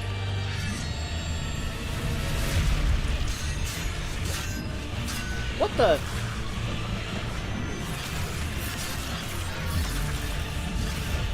I'm Redfall sorry, and is Doom? EA remaking Dante's Inferno or something? Maybe? I mean... Oh yeah, that's right, Becca. I forgot you did tell me that, yeah. I'm sorry. What the? This is a big presentation for something we've never heard or seen. Right, and that looked like that looked more action than Souls-like. Yeah. Oh no. Giamma. I know this developer. Do you remember Inotria? Inotria. Why did I've played that, haven't I? The last Inotria. song? Inotria. Why have I heard that? Yeah, the Italian Souls-like. Okay. You'll have to it's look a it up Souls. to remember. Is this Kronos, the New Dawn? It is. Oh, Oh, look at it. There she is. This is the Traveler, an agent of a shadowy faction known only as the Collective. And in Death Kronos, Stranding? the New Yeah, there's some Dawn, horror stuff you'll in Death step into Stranding. their role. From Polish horror powerhouse Bloober Team, nominated last year at the Game Awards for their Silent Hill 2 remake, comes a bold new vision Love of the survival music, horror. man. In this world, the dead don't stay dead. When they find each other, they merge into something far more terrifying. Launching September 5th, here's your brand new look at Kronos, the New Dawn. How much time Jeff did it in take the to suit? get that? He's standing behind her.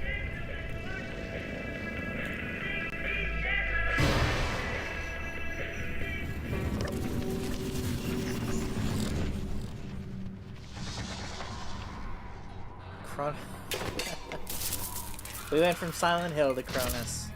Yeah, Becca, I don't like slasher movies. I don't like the gory stuff. Like, it's fine. I like the psychological horror stuff. Like the creepy horror. Like Hereditary, you know, like A24 films, like those are sort of my favorite. Oh, never mind. Are you glad to see me? Oh, we finally hear her voice. I was gonna say, yep. That's awesome.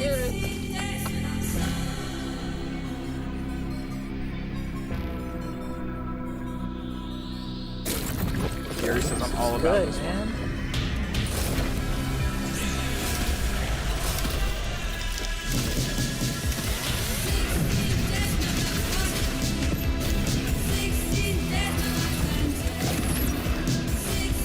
Interesting music choice. Yeah, I was like, the music kind of lost me. It sounded really good, and then it sort of lost me, but it's fine.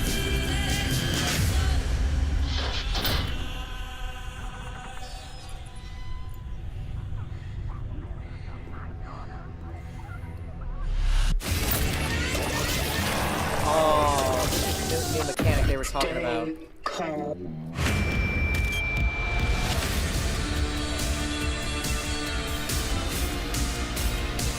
Oh! Like she keeps finding her body? No, I don't know if you heard Jeff say it, but whenever you kill an enemy, if you don't completely destroy it, the enemies will recombine with the corpse to become stronger. Oh, F. Oh, look, you can change outfits. Nope. All right, for our next trailer, let's turn it over to the head of sequels, at Obsidian No, Ben Entertainment. Schwartz is here. Guten Tag, Gamescom. Love that. Look at You're a little this. bit ahead of me. Tens of thousands Pause for of like 2 Europeans seconds. packed into one And then building play. in the dead of summer with 1, absolutely no air 2. conditioning. Yep. This Going. is the type of dystopia we This is here the at type of Obsidian dystopian- Entertainment absolutely respect. What is this? Am I experiencing Schadenfreude right now? I may have messed up the pronunciation, but you knew the idea. How are you? My name is Mark. I am the head of sequels here at Obsidian Entertainment, and I've got big news. I am going to drop a brand new trailer for The Outer Worlds 2. What are you going to get? More planets, more chaos, and an actual release date. Don't now do more that planets. GTA That's how 6 got Starfield pushed failed. Don't do to the more spring. planets. So, strap on in. Stock do up more on some gummy planets. bears. Stock up on your favorite pretzels. More Get planets, ready. Here right, Becca? comes The Outer Worlds 2 trailer. Roll it, Jeff. It's got to be Jeff that's rolling it, right? And now, Lotus, a no, the trailer for handheld the price part has of not the been announced game yet. you'll remember more than the Not officially, ending. anyway. The Companions. Let's skip the diplomacy. Chemically enhancing your statistically unsafe lifestyle. This might sting. A lot. Ooh, an enemy. Son of a spread.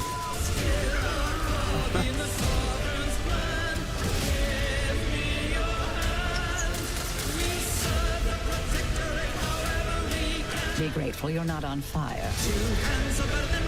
I'm sorry, did you just take that guy's soul?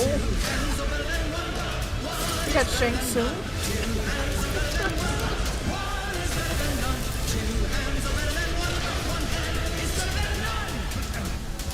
And no, you can't sleep with them. I knew they were gonna address that. Aw, come I knew they were gonna address that. Oh, okay. Love the romance hate. Yeah. Okay. I don't know what it is with them lately. They're just like no romance, not in Avowed, not in Outer Worlds 1, not in Outer Worlds 2. They just don't do it. I mean, they Lots said more it to come themselves. here If at they're not, if ONL, they but can't do now it right, a then they're first not going to look do it. at Inzoi Yeah. Island Getaway with Inzoi's first and free DLC, which is coming tomorrow. Great, please release it on console so I can actually play it. So you can finally be as free from the Sims hell. I mean, I played EA the has creator caught you demo. in. Well, I mean, I played the creator demo on PC, and it was cool, but I'm like, I can't play it. There's no controller support. And I know that Sims-like games are really meant for PC, keyboard and mouse. PC, yeah. But as a huge Sims fan, we're not going to get The Sims 4. And we're not going to get it anytime soon, if at all. And I want direct control. Inzoi has direct control where The Sims is point-and-click control. Yeah. You mean The Sims 5? You mean The Sims 4 is the thing for you? That's what I meant. Sims 5, yes. Okay, I was like... Now this is... If you like Sims, you would like... Okay, that was straight up AI. Did you see that? That dude's laying on the fuck... That was straight up AI. Okay. I did not see what you were talking about, but I'm going to go ahead. That was straight up AI. The stream is loud This as trial hell. shall end. Awakeners, prepare for the final confrontation. Oh, I thought this was Arc Raiders. Damn it. Oh, boobies. Okay. Let me know Or how about that 6% sounds. for the screen.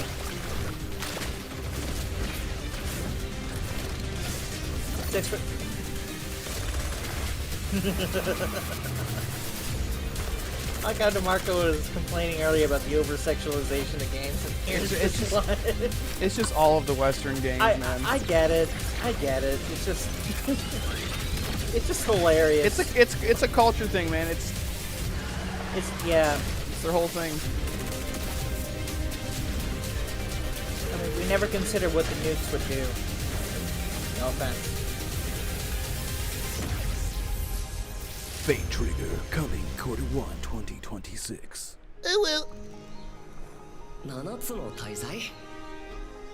Okay, my girlfriend actually likes this anime. あいつらとの冒険は騒がしくて大変だったけど So she would probably play it. よかったなけどな俺たちにまた一つ面白い運命が待ち受けてる気がするんだ Marvel Rivals, man. I love that game. I just don't play competitive games on by myself. You know what I realized, Red? Almost every publisher has been here, but except one on the western side.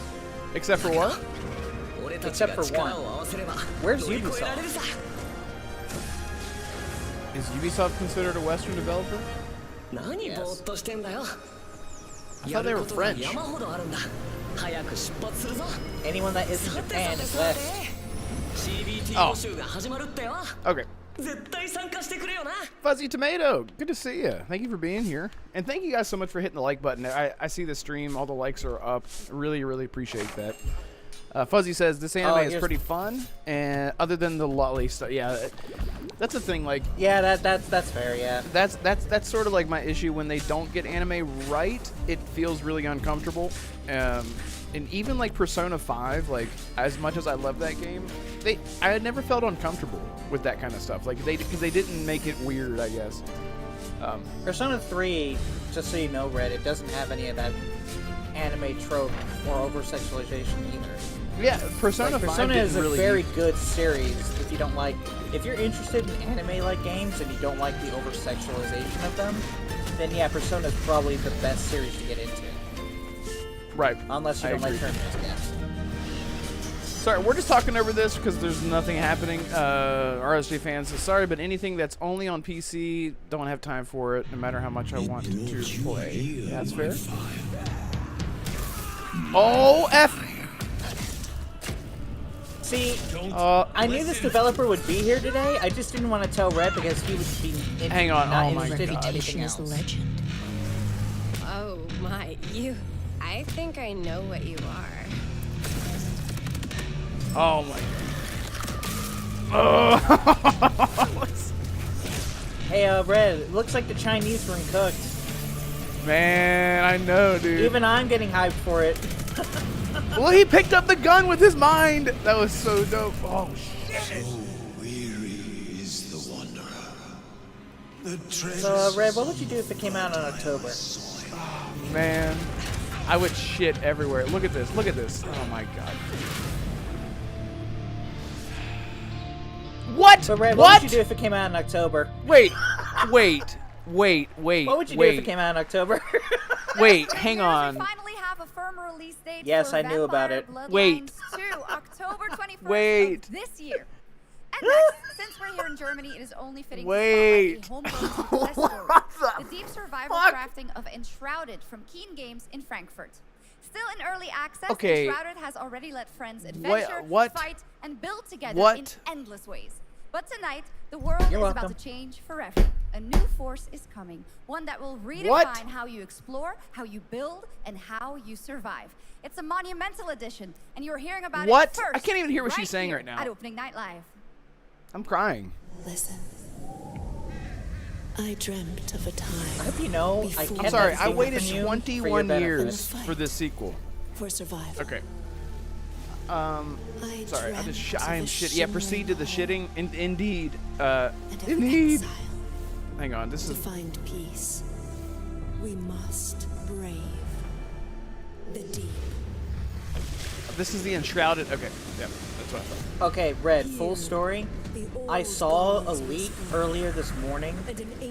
They had shown off the trailer and the date early on accident. And I was hoping that when you got in here that you hadn't seen it. So since you didn't bring it up, I was like, okay, so he hasn't seen it yet. Thank you for not telling me. That's a massive surprise. I cannot believe that. Like, I knew it was October, so when I was like, hey, Red, what would you do if it was October? That's what I was like, you're saying it, but I'm like, it's like, and then it popped up. And tonight at ONL, we have news of the latest Xbox franchise that is coming to PlayStation for the first time, and the reveal of brand new expansion as well. My Reddit, Bloodlines Reddit thread is about to explode. Age of Mythology? Oh, man. There's nothing bad about that, Becca. It's just it's fucking 2 months from now, less than 2 months from now, and there's a shitload of games coming out. It doesn't matter. It doesn't matter. You guys know I'm a massive Vampire the Bloodlines fan. I love the World of Darkness. Yeah, Damarco, he's asking, Did I ask you, like, if it came out? Yeah, because I knew. Yeah, it said October 21st in that leak. I was like, so Red, what would you do if it came out in October? Because I knew you wouldn't believe me at first, and then, you know, the end trailer came up with the date, and you were like, oh my god. It's weird. I was like, so what would you do if it came out in October? I guess they want to capitalize on the hype. I mean, they have to get the return on investment. The game has been in development hell for years, and there is something weird about it. I don't think the game's going to be bad, but It's going to be overshadowed. Incredibly short announcement to release window. It's just wild to me. Okay, this is Kingdom Come Deliverance 2. I need to play this game. Friends, masters of the blacksmith Just making sure you ask. introduce a young master of our craft. Yeah, just making sure. We've introduced a better combat system. No, I'm just kidding. I know people love this game. I can't wait. I can't wait. Look at that! Look at this! Oh my god. That's dope. Okay, that's dope. Nice. I can't wait to get into it, but I'm with Damarco. I have to play and beat the first one first. I can't. I feel like I'm... blacksmithing skills to the test to acquire and repair a legendary burnt-down forge with brand new design features. That's so cool. Right. I love the building stuff. Do we have any Cult of the Lamb fans in here? Nope. All right. It's time for some big news for the darkly comedic action adventure management hybrid game. Here's the announcement of a major expansion to the game coming soon.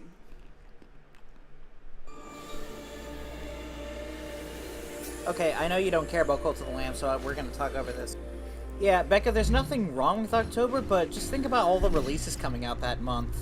Yeah. Like, from start to finish. Like, Ghost of Yotei, Battlefield 6, Keeper, Ninja Gaiden, Outer Worlds.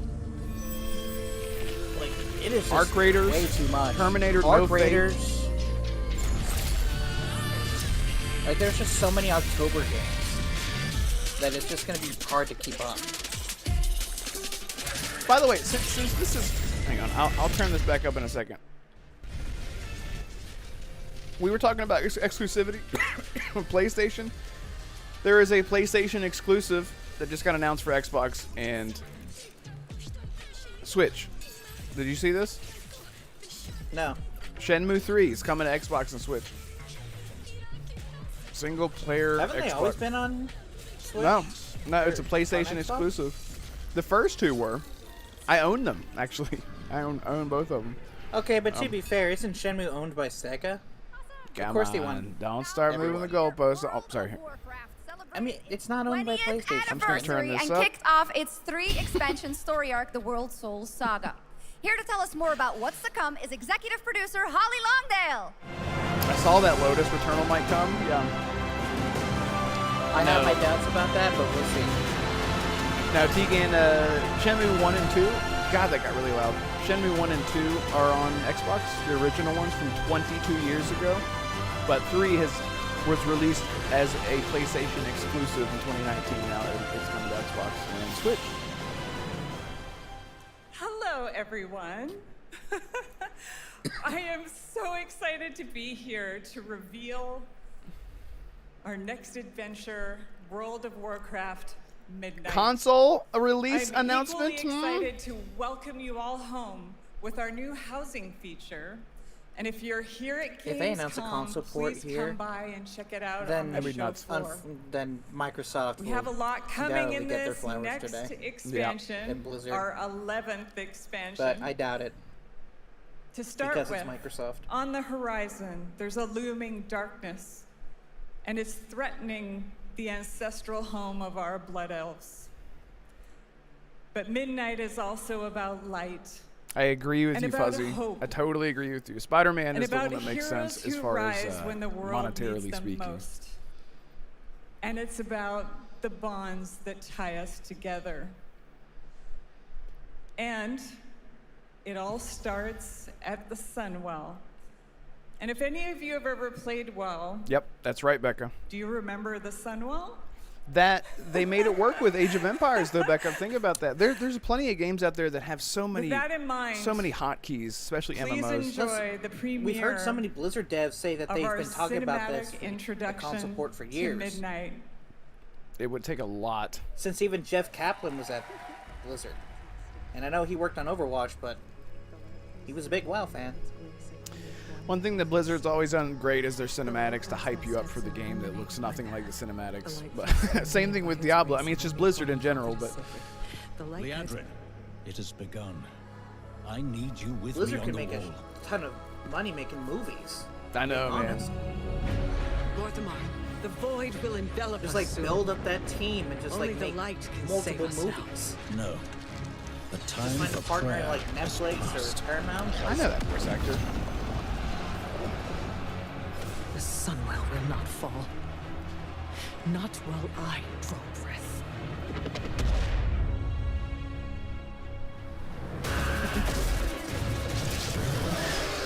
Damarco, yeah. I just mean Blizzard was the one to sort of lead that charge with cinematics. Little elves. I can see you grow weary. How much longer can you hold out? Flee Those eyebrows look and dangerous. save yourself. Poke someone in the eye. Okay, I'm just gonna ask you, Red. Don't. Would you watch like an hour and a half movie about World of Warcraft if it covered its origin stories? If it was a movie made by this cinematics team at Blizzard? Because I would. I'd be interested in it, but it's just on a universe that I have a lot of knowledge. You know, I don't have. I know, a lot but I'm saying it's invested like in an origin point. if it was Origin Point, I would absolutely watch it. Yeah, they do a great job. Yeah, that's what I'm saying. Yeah. Yeah. And they release it in theaters. And illuminates my path. World of Warcraft, the beginning, or Origins, something like that. I paid good money and good popcorn.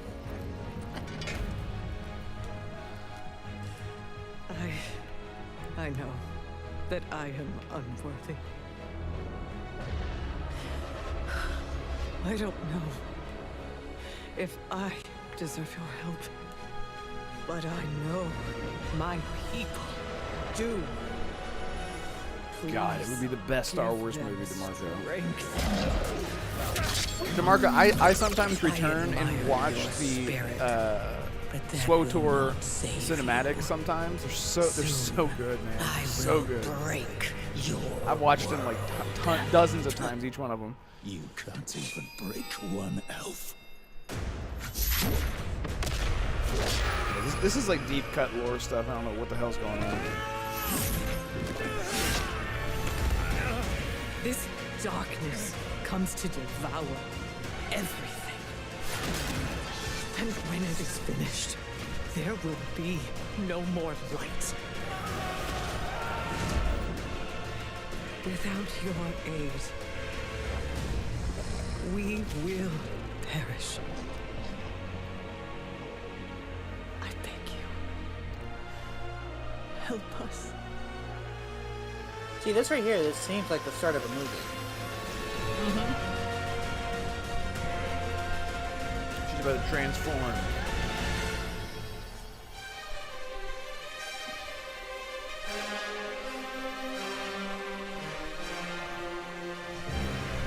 The thing about MMOs is like it's hard to get into it from the beginning. Like they completely screwed over Destiny.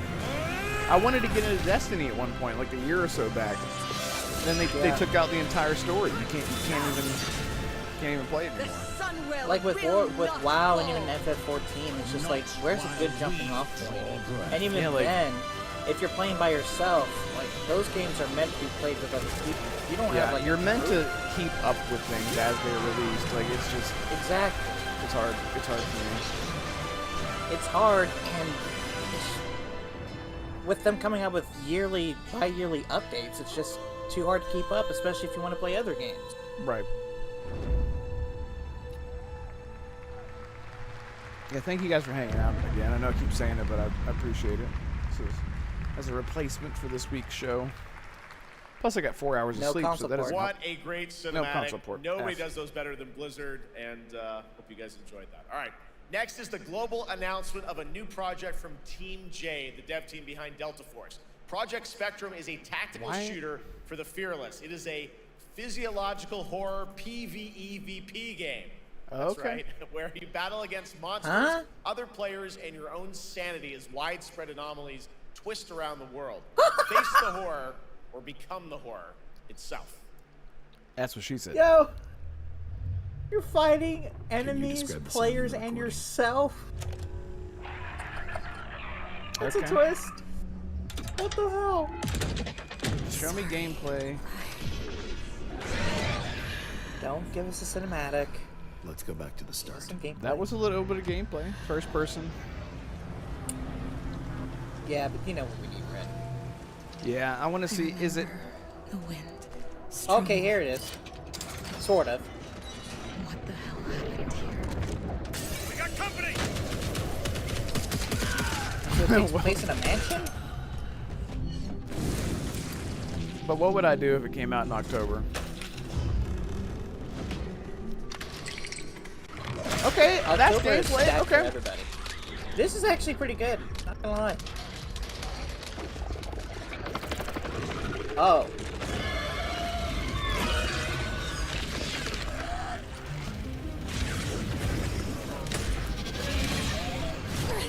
Oh my god. Yeah, that's. Yeah, no. No, he way. got him. Killed him. That was a player. Oh, yep, got the other guy.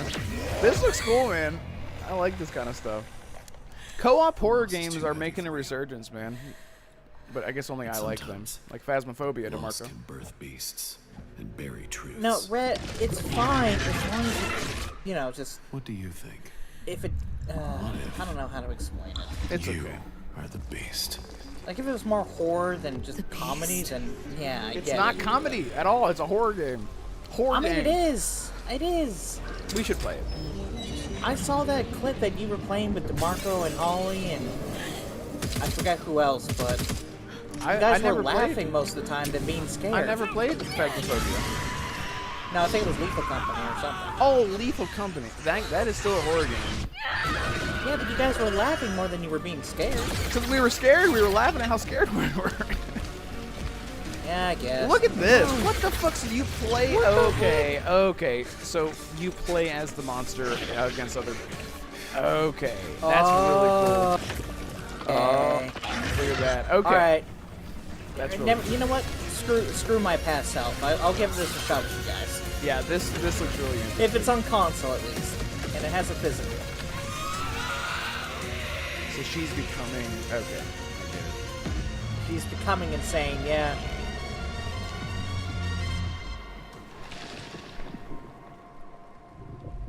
Project Spectrum. Cool name. You got company. Yeah. Go back to the start. October release. You hear the All clapping right, from the this crowd? next world premiere feels Nice. familiar, yet it is something brand new from Wargaming. And trust me, you've seen them with tanks, but you haven't seen them do anything like this before. And it's coming to PC, consoles, and Steam Deck. Huh? Engine building simulator or whatever.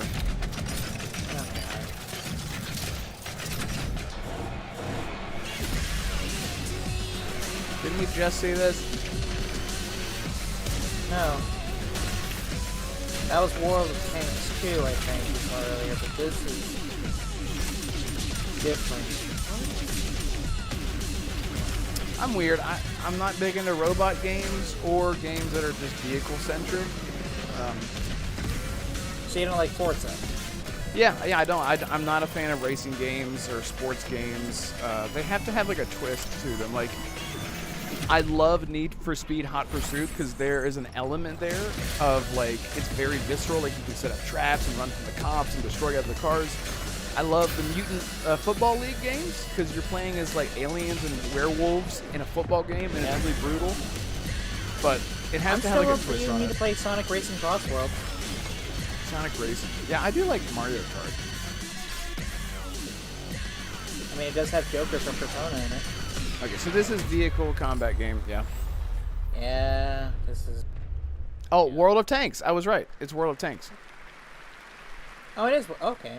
This October, Sucker Punch and PlayStation take us back to the year 1603. All right, in the well, sandals of into Atsu, the- a Okay, lone Ghost of Ronin, Yotei, driven what by a single are you showing purpose here to that you haven't avenge shown the brutal already? slaughter of her family at the hands of the ruthless Yotei 6. Tonight, we have a new look at the deadly, beautiful world of Ghost of Yotei.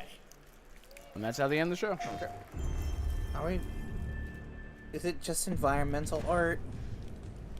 Please tell me it's not.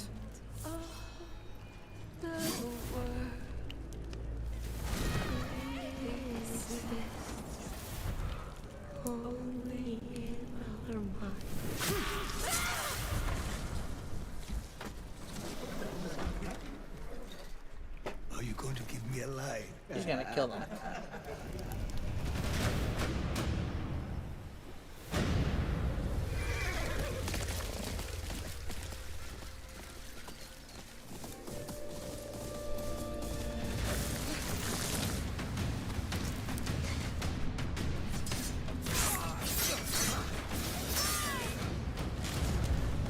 Swordsmith's daughter. I watched that tree burn. How did you escape? Same way. I survived every battle. The thought of killing you.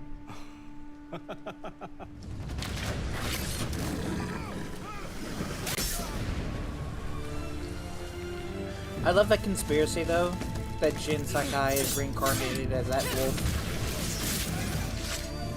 Ruthless spirits, wandering the land, driven by vengeance.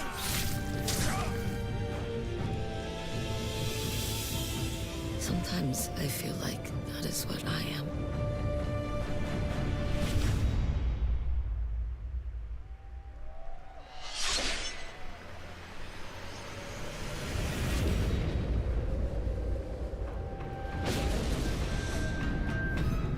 They're bringing back Legends. Multiplayer. Multiplayer. Free DLC for Ghost of Yotei owners. Nice. Yeah, that first one was free too. Makes me want to play Skyrim There again. you have it, an amazing God, I've been look missing at Ghost of Skyrim, man. Yotei That out Skyrim October fever 2nd always for comes PS5, around, dude. and confirmed today I've on been playing ONL, Fallout It's 4, also getting actually. a Legends co-op multiplayer DLC in 2026 with fantastical supernatural story and survival missions, all free if you own the base game.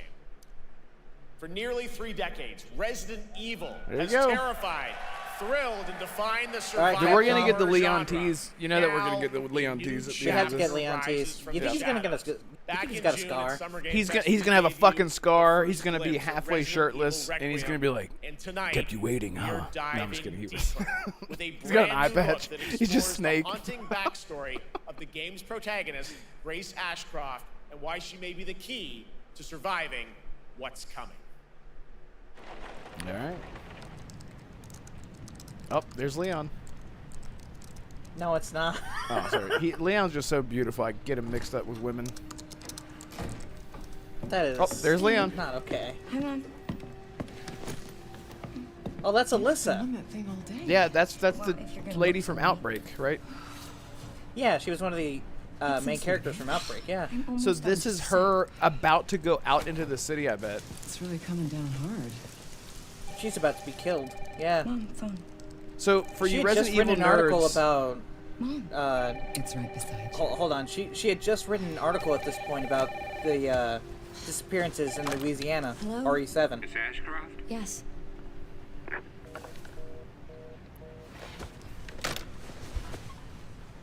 Anyway, what were you saying, Red? Who was it? I was just telling people in chat, Thanks for Miss Resident Evil Ashcroft, I'm gonna Outbreak hang up on you. that came out in like 2002 or 2004 or something. What the? That lady there is one of the main characters of that game, and this seems to be the prequel to Grace, we need to go. Go where? Mom, what's going on? Hurry. Wait, who's coming? What's wrong? We need to keep our that. DeMarco voices has a down. question. This is ridiculous. Come on.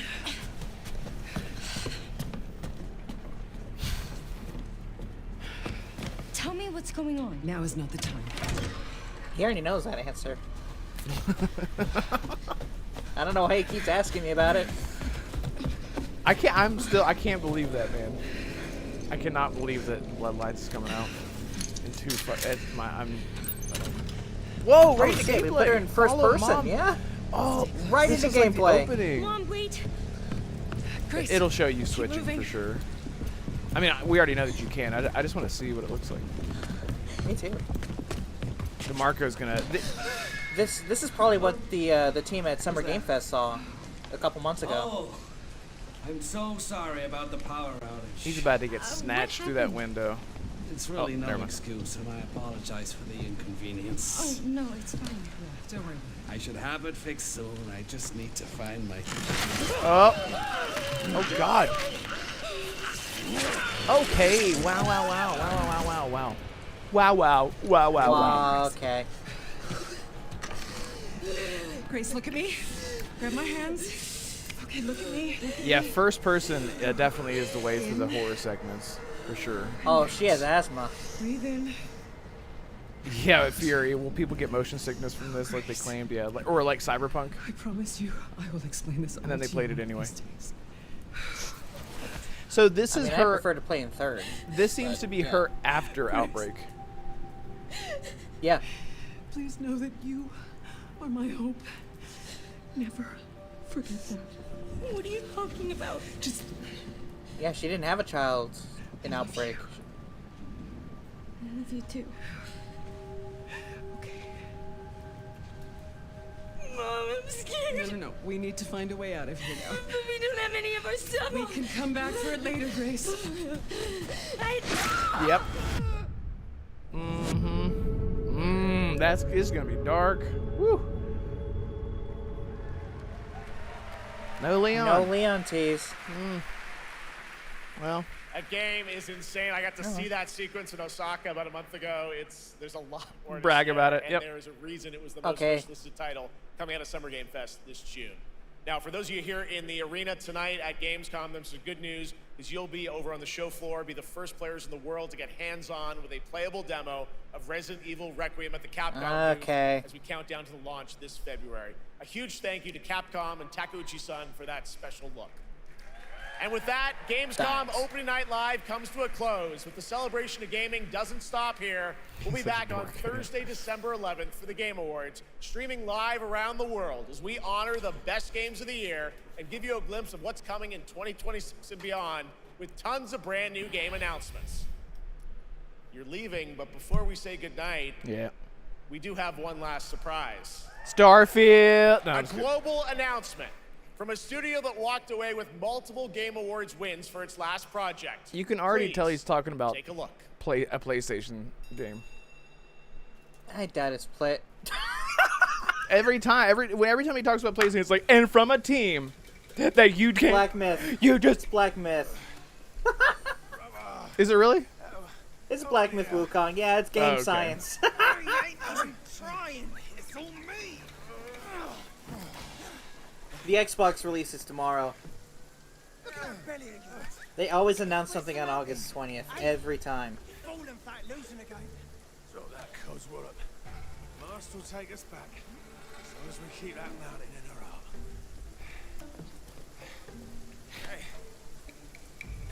I still need to play this game, if I'm being honest. What is with the Cockney accent? But it looks like they're in a Western setting. No, you're right, mate. You need to get it right, AJ. They tell you I will. You forget there was a lot of British influences throughout all of Asia. Okay. You know, when the UK was intent on dominating the entire world. Ah, right. That is a huge... It's a big kitty. Huge tiger. Dear God. Yep.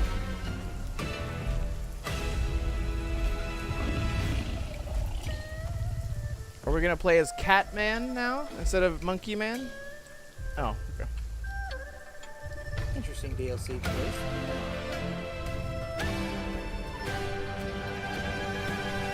I don't know what I'm looking at. Is it DLC or... It's a sequel. It's a sequel, I guess. Black Myth Zonku. I've already forgotten how to pronounce it. There's a special announcement. I think I actually. Has announced and kicked off Zonku. development of the second title in the Black Myth series. This time starring Zhong Kui, the ghost-catching god who wanders between hell and earth. This will once again be a single-player ARPG rooted in ancient Chinese myth and folklore. And don't worry, to those who love the Black Myth series, the westward journey won't end here either. It's been amazing opening night live tonight. Thank you so much, it's a Shock, sequel. for joining me. Yeah, it's like Ghost of Tsushima 2, Ghost, you know. Yeah, Ghost of Yotei. Yeah. Opening night live this year. It's an and anthology kick off series. Gamescom Okay. 2025. It's been Not so too much bad. fun to host this thing again with you. He's like, Jeff. and before you What go, do we you have think? another Oh, one it was more such thing. an amazing show. Great And job, before dude. you go, Thanks we for have coming back another again, Shocked. And one thank more you to thing. everyone for watching online and here, the audience I'm not in gonna Cologne. What lie, a I wish great night. Ubisoft Have a had great been here. Gamescom I know that's 2025. And we'll see you on controversial to December say, 11th but- for the Game Awards in LA. Good night, everybody. Where you can be sure that Death Stranding 2 wins. Yeah. Death Stranding didn't even win the year it was nominated. Lost the second one, remember? Alright, I'm gonna have to shut this down and turn this thing into...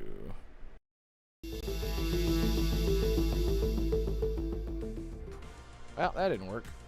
Perfect. Alright. Great. Love it. There's that. Boom. Boom. And boom. There we go. Alright. Everyone. Hang on, let me make sure the audio is coming through. There we go. Wow. Wow, wow, wow. Alright. There are 3 games right off the bat that I know that I would that I'm gonna buy. The Batman. Yeah, it's the Lego Batman Obviously, game, okay. How about this? The new games that we know, the new games that I would buy: Batman, that MMO game, Cinder City. I think that's what it's called. Yeah. I did not take notes. What about Project Spectrum? That PvPvE. Yes, game? Project Spectrum. Yeah, yeah. Absolutely. Yeah, that looked really good. What else? Help me, guys. What? Hey, everything Red, that you're not was gonna announced. like this, but IGN has the first impressions for Bloodlines 2. And Yeah. they're like, it's a 7. 'Cause that's what they love to do. You know that everything they show off is a 7. Yeah, exactly. What did they say about it? I haven't watched it, right? I'm not going to. No. We're talking. Yeah, we're not gonna. So You can watch it later. This is insane. I can't believe. And now you've seen Bloodlines, yeah? Because I forced Arcane into playing it on a live stream. That series is really special to a lot of people because it is sort of like the definition of a cult classic game, set in the world of darkness, which is also like. So you have Vampire the Masquerade, Werewolf the Apocalypse, Hunter the Reckoning, Magic the Gathering. No, I'm just kidding. That's not part of it. But it's stuff like that. Like it's something the something. And Vampire the Masquerade was a big hit back in 2004. It was way ahead of its time, and I don't understand why we don't have a console remaster of that game. It would do gangbusters. But do you have any interest? Do you understand what the game? I mean, did you watch Arcane stream whenever he played it, the first one? I watched a little bit of it. That segment that he was in the mansion. I think is where I caught him playing it. But from my understanding, it was a first-person RPG And third-person. back then, so it flips Had between the both. two.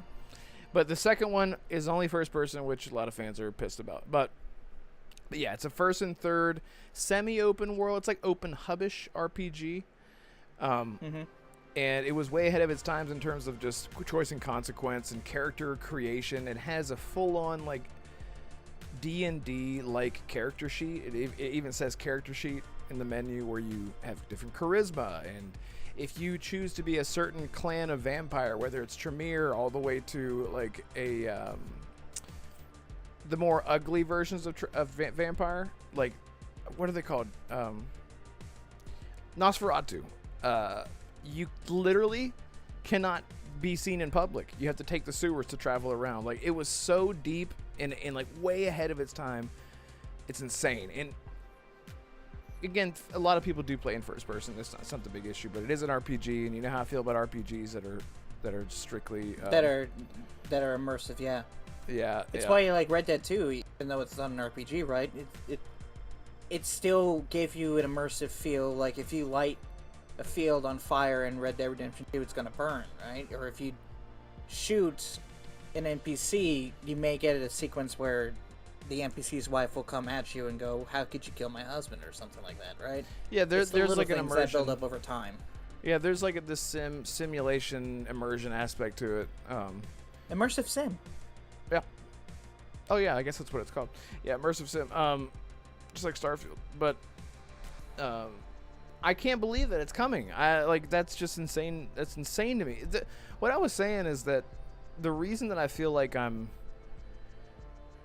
not like worried about it, it just seems like we haven't seen anything about this game in a long time. We've only heard like some rumblings and maybe a few teases, and then and it's coming out in 2 months, and you're like, what the fuck? This is supposed to be like a comeback story for this IP, and it's just like, and here it is. It sort of just seems to me like it's more of a, we have to release it now or never.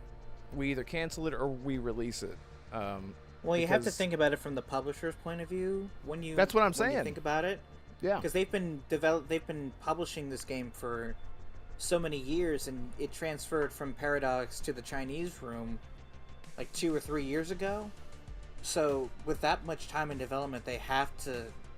I guess the only way that they could justify releasing it is if they cut the marketing in half. And what or was at least it? The marketing budget would be non-existent. October 21st, is that what it was? October 21st, same day as the Outer Worlds 2. No, wait. Wild, man. Outer Worlds 2 is same day as Ninja Gaiden 4. Okay, yeah. Ninja Gaiden 4, yeah. That's just wild to me. So yeah, I could talk all day about Bloodlines, but October is just stacked, man. It's stacked even. Like, I thought adding Battlefield 6 to it would make it crack, but adding Bloodlines 2 on top of that, it's pretty much flooded. It's flooded. Like right here, I just even like some re-releases, or sorry, not re-releases, but like spin-offs and re-releases with like Helldivers 2. So this is just Helldivers 2, Metal Gear Solid 3, Hell Is Us, Chronos, New Dawn, Dying Light the Beast, Silent Hill F, Ready or Not's already out, Bloodlines 2, Outer Worlds 2, Arc Raiders, Terminator, Final Fantasy 7, that's the another port, and Resident Evil 9 in February. That's just the games that I'm interested in. Like it's so packed. You don't want to know the list of games that I'm interested in. I bet because mine would probably triple yours. Yeah, I've been trying to be as frugal as I can with games because there's so much coming out. I'm like, I don't think I can afford all this. Final Fantasy Tactics. Yeah, they like rebuilt that game from the ground up. I do want to give that game a try. Yeah, that's at the end of September. Yeah. Yeah. I have been holding out on buying Final Fantasy 16 because I'm like, maybe they'll announce like a third party will have like a physical copy. That's usually what happens. Yeah. So that's why I've been playing 15 to like hold myself over. And I feel like I did a disservice to Final Fantasy 15. I beat it, but I did skip cutscenes, and I've talked about this before. There's a lot of games that I played during a time in my life where I wasn't like really immersing myself in stories. I was just trying to like distract myself because life's hard sometimes. But I did not. I got a description for Legacy of the Lego Batman. Yes. Lego Batman Legacy of the Dark Knight is a brand new open world action adventure game, obviously Lego, that invites players to embark on Bruce Wayne's epic journey to become the hero of Gotham City, inspired by decades of Batman films, TV, comics, games, jam-packed with Batman nostalgia, DC lore, and TT Games' signature brand of fun-filled Lego humor. My first video game I ever played was Lego Batman on the Nintendo DS. That was my very, very first video game that I ever held in my hands. Yes, that was the first one. Okay. Obviously, I had Lego India and I had Lego Star Wars as well. So this coming out, like, all of Batman's, like, history in one Lego game? Oh, dude, I'm so playing this. I am all in. Like, it'll be like going back to who I was back then, because back then I was a happy child back then. This will definitely bring me back to that. Oh man, it's coming out next year. Like 2026 it's already too stacked, man. It's already too stacked. It's wild. I love that they said that they're going to be leaning into like deep cut references and stuff, just because that's how you do fan service. You trust that the fan knows references and whatnot. It's really cool. I'm really excited because it looks like it's got the Batman Arkham fighting style. It's really cool. It looks like it has like the Arkham like Lego. It's like the Arkham combat but Lego-fied. I'm just gonna coin that phrase now. Lego-fied. And then just to have like the Elfman score that I forgot who mentioned in the chat, like from the old school Batman Tim Burton films. Obviously the Dark Knight trilogy references, the Why So Serious, you think you're better in the dark. Like, yeah, it's just a combination of every single moments that it made so many Batman fans fall in love with the character over almost 100 years. Yeah.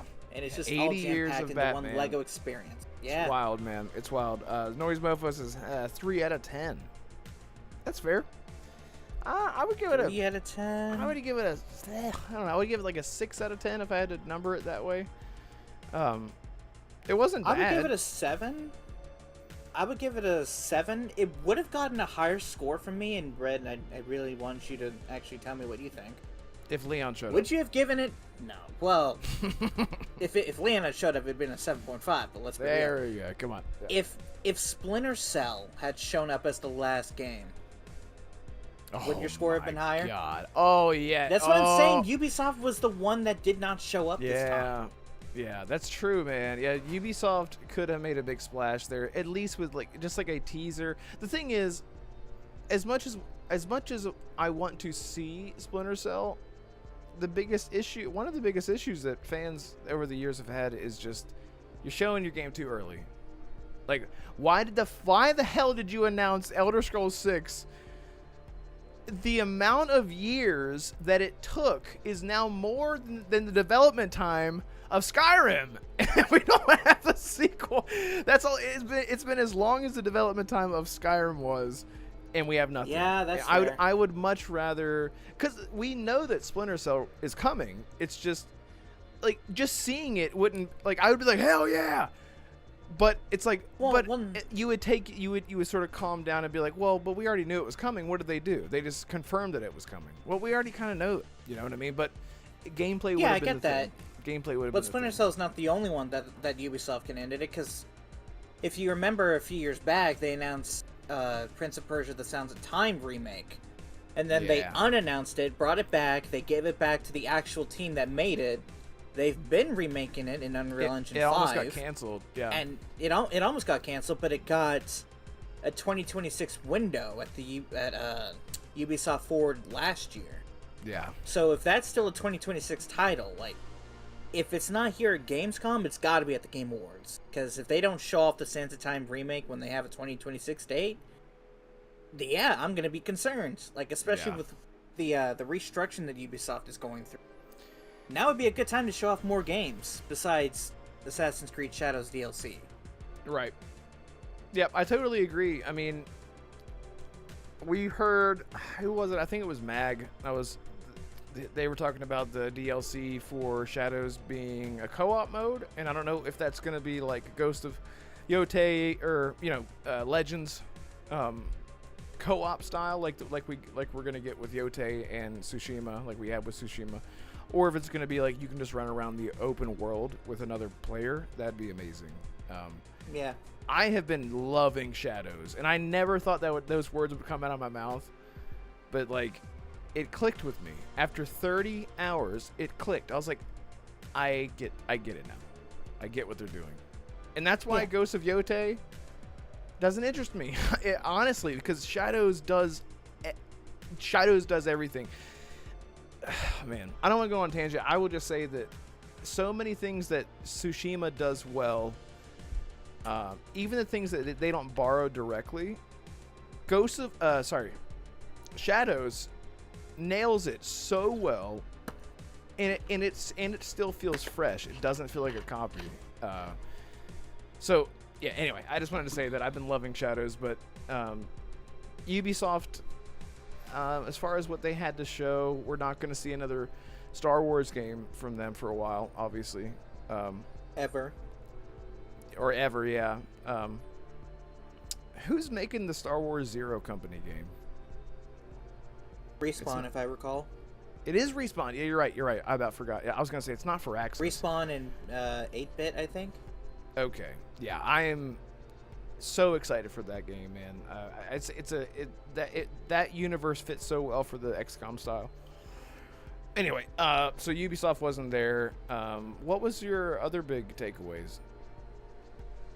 So currently I'm on the PlayStation YouTube channel because obviously that's where I go.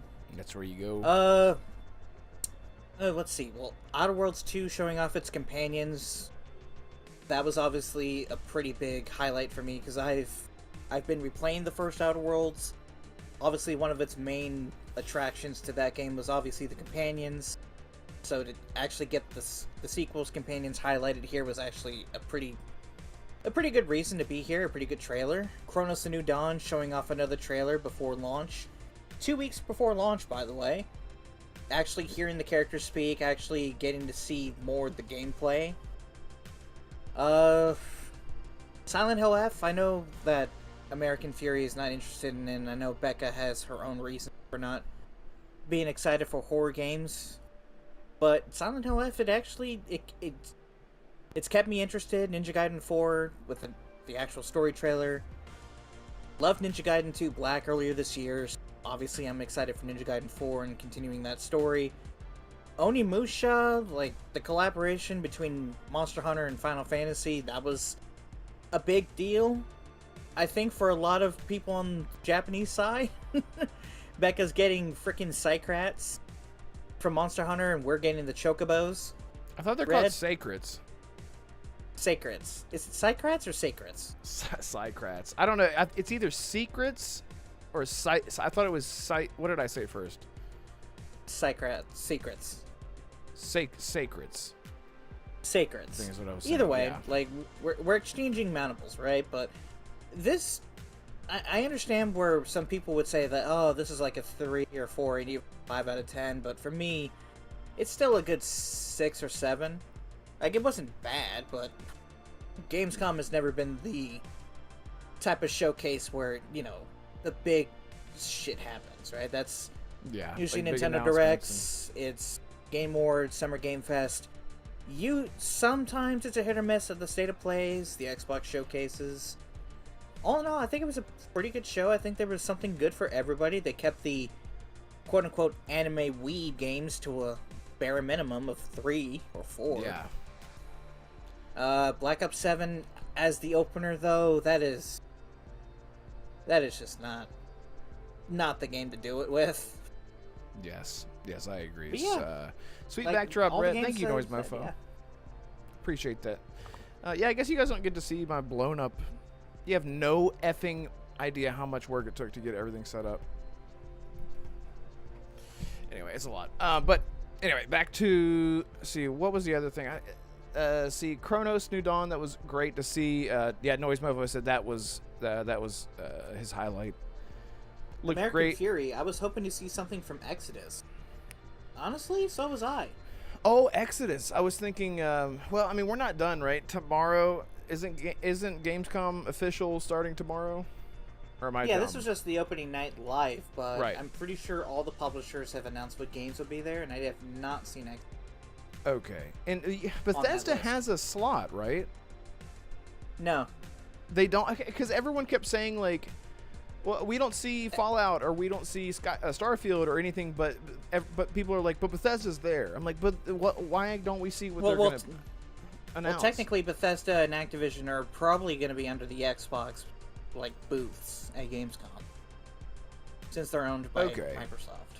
So this isn't the time to be announcing big things then, if it wasn't on opening night live, I guess. Probably not, but yeah. Well, like Starfield, a PlayStation release or something. I don't know.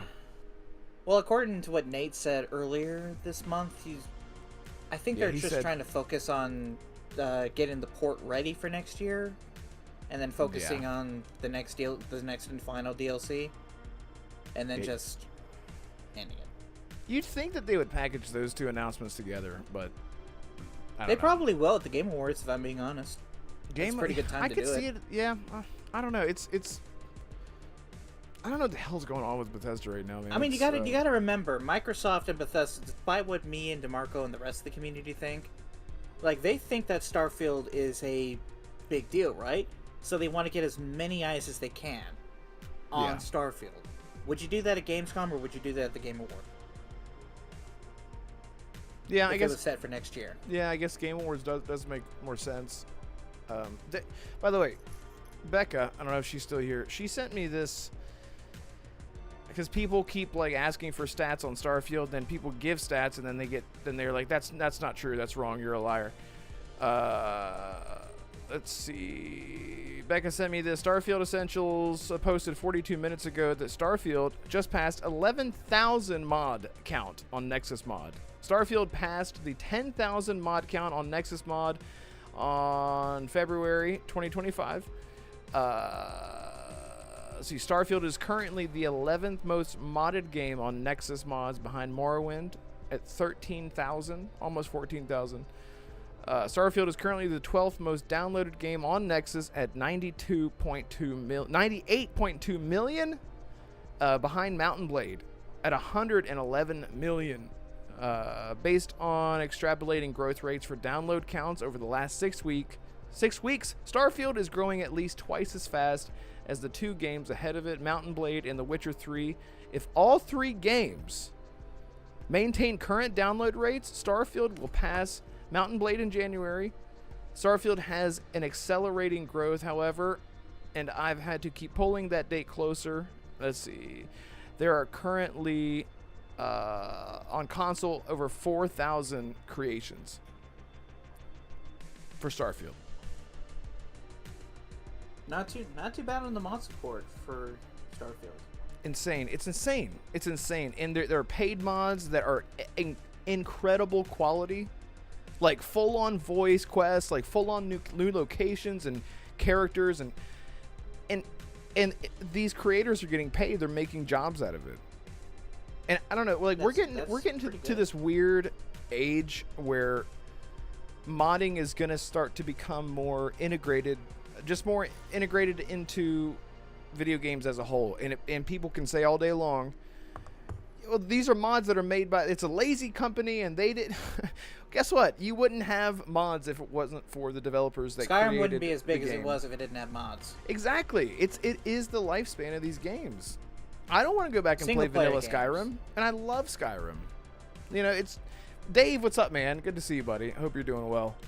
Thank you so much for being The only here. reason I would play vanilla Skyrim is for the achievements. After that, nope, I'm modding that shit.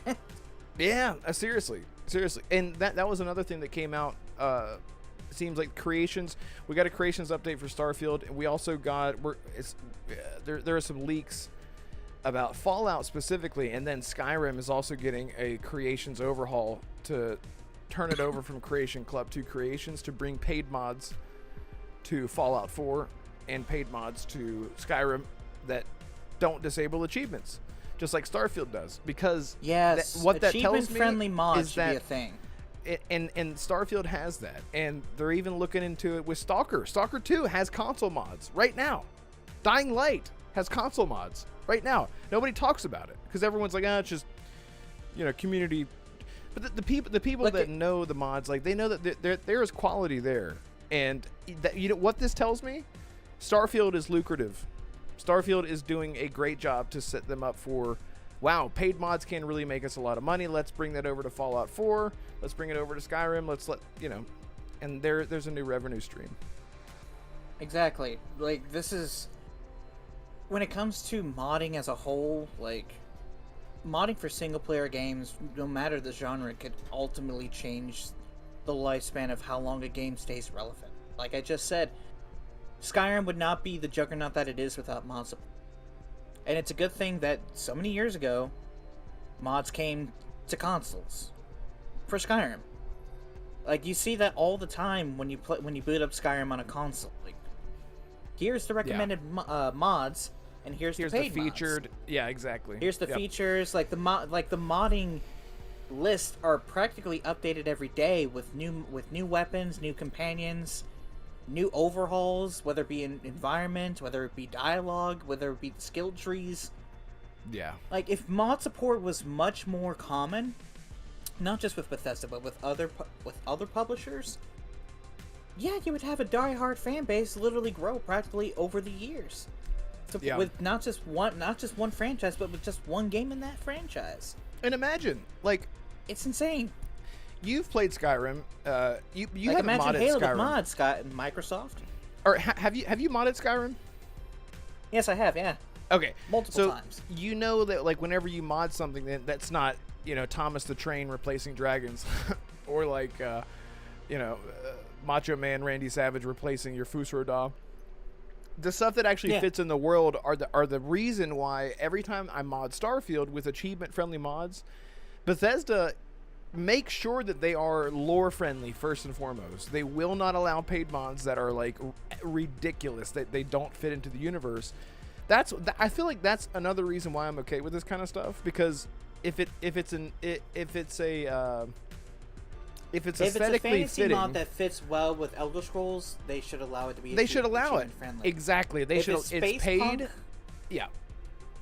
Yes, Starfield. If it's a post-apocalyptic mod that fits in the realm of Fallout, a paid mod, it should be achievement friendly. Exactly. And just leave it at that. If it doesn't make sense in the world, then yeah, make it non-achievement friendly. But if it is, and it makes sense, it doesn't break the lore, it doesn't do anything out of the ordinary, then fuck yeah, bring the mods over. Exactly, dude. And that's what I'm saying. Like, whenever I remember whenever Holly was on, I was trying to explain to her, because she was so excited about Doom, and there is a Doom DLC, free DLC in Starfield, and you're like, how the hell does that work? They make it make sense. They even tie it in as if it's a prequel, as if it's set between Doom Dark Ages and Doom 2016. They set it up like, oh, so this is how, and it's in Starfield. And so I remember explaining to her, she's like, but that's a mod, right? I'm like, no, it's in Creations. Okay, but isn't that where mods are? Mods and DLC expansions are all housed in the same area in Creations, whether it's made by Bethesda or modders, community members. And that's the kind of stuff, whenever I download something that's achievement friendly now, it feels like I'm downloading like a new feature, like a DLC. Now, not everything works, but dude, I have like 127 mods or something like that. It's something stupid. It's probably not that much. It's probably like 80 or 90, but a lot. Yeah. And sometimes they don't, like, they'll clash and you'll have to, like, uninstall or whatever. But Starfield has been the best modding experience I've had, is even to Skyrim. Like, it hardly ever, like, I never have a crash. I never have any conflicting mods. It's just, imagine applying that to Call of Duty or, whatever game, Persona, any game that you can think of, the future, 10 years from now, companies allowing that type of integration where you can just go in, here's a mod for $1, here's one for $3, here's a bigger one for $8, I'm going to ask you to find me a mod in Starfield, because I just want to see if it exists. Okay. Like you just mentioned with the Doom one, how they made it make sense, like between the Dark Ages and 2016.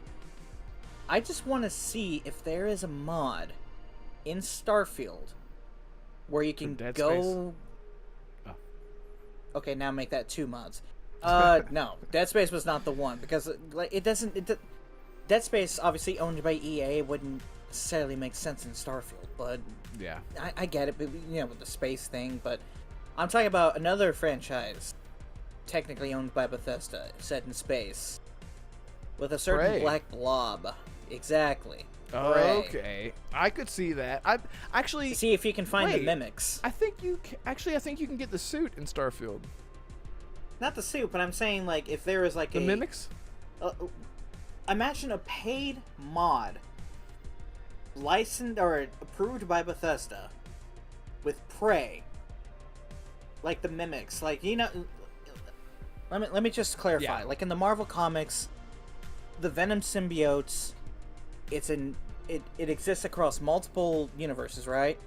Yeah. But the symbiotes, they're psychologically linked over universes, right? Mm-hmm. So you could make that same lore with the mimics. Like, this may not... Starfield is not set in the same universe as Prey, but if the mimics exist in a Starfield paid mod, then you could technically argue that, hey, It's these canon. are the actual mimics from Prey. Yeah. That would be dope. Like, just use use that lore and logic and convince Bethesda, like, hey, here's this IP that you're not doing anything with. Let's bring it to Starfield and say, hey... Here's Prey 1.2 or whatever. Man, listen, I don't think you're proud enough to be against trying Starfield someday and modding it up and seeing if it changes. Look, I've said it before. Like, Starfield to me is just an okay game, and I'm not saying it's terrible. I'm saying I see the possibilities that they could have done with it, and it's not for me. Now, if they do like a Starfield 2.0 update, like they did with Cyberpunk, and it changes everything that I have issues with, then yeah, maybe. Starfield 2.0, you say? Got a video coming. But yeah, go ahead. So they're gonna delete a bunch of planets? It's so funny. I literally make that joke in the video. You'll see it. I literally make that joke. Like in the very beginning, I think. Anyway. All right. But I'm just saying, like if it came to PlayStation and it fixes all the problems that me and Damarco have with it, then yeah, I'll definitely give it another shot. Yeah. Obviously, I'm okay giving games a fair chance. Now, that doesn't mean I'm gonna forget where it started from, like I do with Cyberpunk, No Man's Sky, Fallout 76. Like, it's a great game now, but it should have been a great game at launch. Yeah, American Fury says it's not the same. Cyberpunk was broken at launch. Starfield runs very well. It's always ran very well. It's just always had the... But I totally get what you're saying. BT Maverick, shout out to you, man. Thank you for being here. Thank you all so much for being here. Like I said, this is the podcast of today with the reaction and now discussion like we usually do after a showcase. Just happened to fall on a Tuesday. BT Maverick says there's a Batman mod in Starfield, right? Yes, there is. It's literally Batman. It's Batfleck, I believe. You can play as Batfleck in Starfield. And it's not achievement friendly. Let me just clarify. Like, Gamescom obviously came on a Tuesday, so obviously we would do it today, but the Game Award, December 11th, falls on a Thursday. That's weird. No, it's always come on a Thursday. I just want to make sure that he didn't change it up. I thought it was Fridays. So I guess maybe... No, it's Thursdays. Okay. I don't know why he tries... No, I get it, because it starts late and it's early Friday on the other side of the world. Okay, I get it. I gotcha. Red and Cold are releasing a big video. Yep, we are. When is that dropping? Soon. That's all I can say because Fuzzy Tomato, I have like 700 hours in Starfield. Can't wait for more content. Me too. Fuzzy, do you play on Xbox and do you mod? Because like we've been talking about this whole time, I just do achievement-friendly mods so that way I can get my achieves and lore-friendly. He wants to experiment on you. Oh yes, I do. Dude, my game is set up right now. It's everything I ever want. Only thing I ever wanted from Starfield that it was missing for me were the fuel system and survival options, and it's there now. You, sir, it's there. Need to finish that campaign for Monster Hunter Wilds like I'm almost about to. I know. I actually haven't played Starfield in like 2 days, so it's been a long time. See, Fuzzy Tomato, I've played most of that time on Xbox. I have a PC now. Dude, what kind of rig do you have? That's awesome. People are going over to PC. Just enjoying games everywhere. Love it. So what else? What else was there with the showcase? Well, I just want to know, like, I gotta go, I gotta go in like 5 minutes, but I want to know from the chat, from Gamescom opening night live, is there anything that you guys were surprised that you didn't see? Like, aside from Starfield, or aside from, games that were told that weren't going to be there, or Silksong. Like, that was... Team Cherry did that on purpose, like, announcing 2 hours before opening night live, like, hey, we're doing a live stream in 2 days. talking about Silk Song. So obviously we're not going to be there at opening night live tonight. So anything from chat about what you guys were surprised that we didn't see, like me earlier with Splinter Cell, or yeah, that's Red? a really Is there good anything that you're question. surprised that? Is there anything besides Starfield that you're surprised that we didn't see? I don't know. I'm trying to think. Okay, let me look real quick. I have a list. I try to keep track of everything that I possibly can that's unannounced. Let me see. We saw Onimusha, so that was good. We just saw 007. I don't need to see that. We just saw Plague Tale. We just saw Stranger Than Heaven. There were some other ones like Gears of War E-Day is not the place to show. You want to show that at a Xbox showcase. State of Decay 3, Fable, same thing. Jet Set Radio, Noise Mofo, the Sega remakes. The Sega aside remakes. from Shinobi. Yeah, man, that's a really good one. That's a really good one. Jet Set Radio. We didn't see. Oh, here's one. And I feel like every single year I feel this way. Wolf Among Us 2. Where the fuck is that game? That game got announced and teased in 2019. It was like a fully rent. Wasn't it 2019? I remember because it was a terrible time in my life. 2020. 2018 or 2019. I think it had to be. It had to be. I want to say 2019, or late 2019, early 2020 is where it would have to have been. Captain America. Oh, we haven't heard anything from Captain America. Oh, 1945. Is that what it's called? Captain America 1945. I believe that's what it's called. Yeah, we didn't see anything about that either. Is that Square Enix? That is not Square Enix. That is Skydance.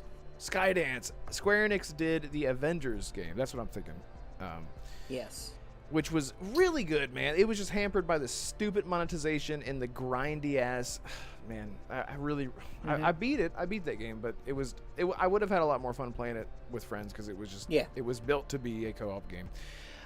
But yeah, Wolf Among Us 2, that was, I guess, out of all the things that I remember right off the top that aren't announced, like everything else we have release dates for. I can't really think of anything that, I'm never surprised. All right.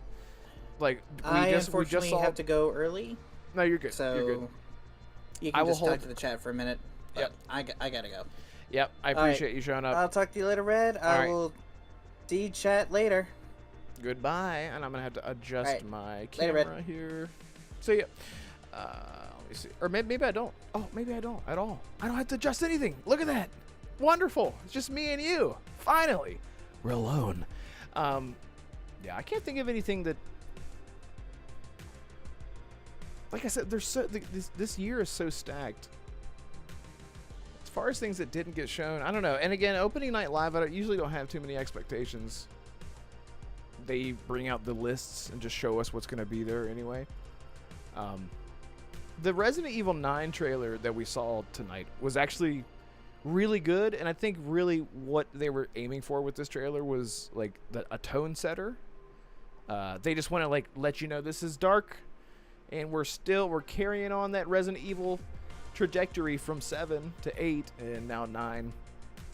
Hang on. My throat. Let me see. What y'all talking about? Tigana and the mod that makes the buggy look like Luke's Landspeeder. Yes. There's even some lore-friendly, achievement-friendly mods that change your buggy to look like hovering, futuristic. Look, it's so fun, man. There's so many cool mods for Skyrim and Starfield and Fallout. Let's see. Once they made everything free in Avengers, you enjoy it a lot more. I haven't played it. In a long time, so maybe I haven't played it since that update. Oh yeah, the demo for Hell Is Us. I have it, and I started it, and it was like 1 a.m. and I'm like, what am I doing right now? So I just turned it off. I was like, I'm not even gonna. I just ran around. I walked into that shed in the very beginning of the demo, and I was like, I am too tired. But I want to go back to it, and I actually was not gonna get Hell Is Us. Like, I had it on my list about like a month ago, and I was like, it's a Souls-like, and I keep saying this over. I'm so burnt out on the Souls-like games. I'm gonna do it again. I'm like, oh, this is a Souls-like, but I'm tired of it. But this one looks different enough to where maybe I'll give it a chance. And then I'm wrong every single time, and the game whoops my ass, and I'm like, I'm not having fun. Why did I buy this? But I found out Hell Is Us has difficulty modes. It's not a Souls-like. So I put it back on my list, and I downloaded that demo. So I haven't gotten into the combat yet of Hell Is Us, but I'm really excited. Let's see, finally he's leave him alone. He's just a boy. Yeah, what else was shown? I'm trying to think. The beginning of the show, yeah, it was Lego Batman. Or no, sorry, Call of Duty Black Ops 7 co-op. That was the thing that really got me. Was the co-op for Call of Duty 7, the campaign. Look at the success of Helldivers 2. Look how well that game did. It's a PvE focused. I don't think is there any PvP in Helldivers 2? I don't think there is. And it succeeded so well. People just want to play together.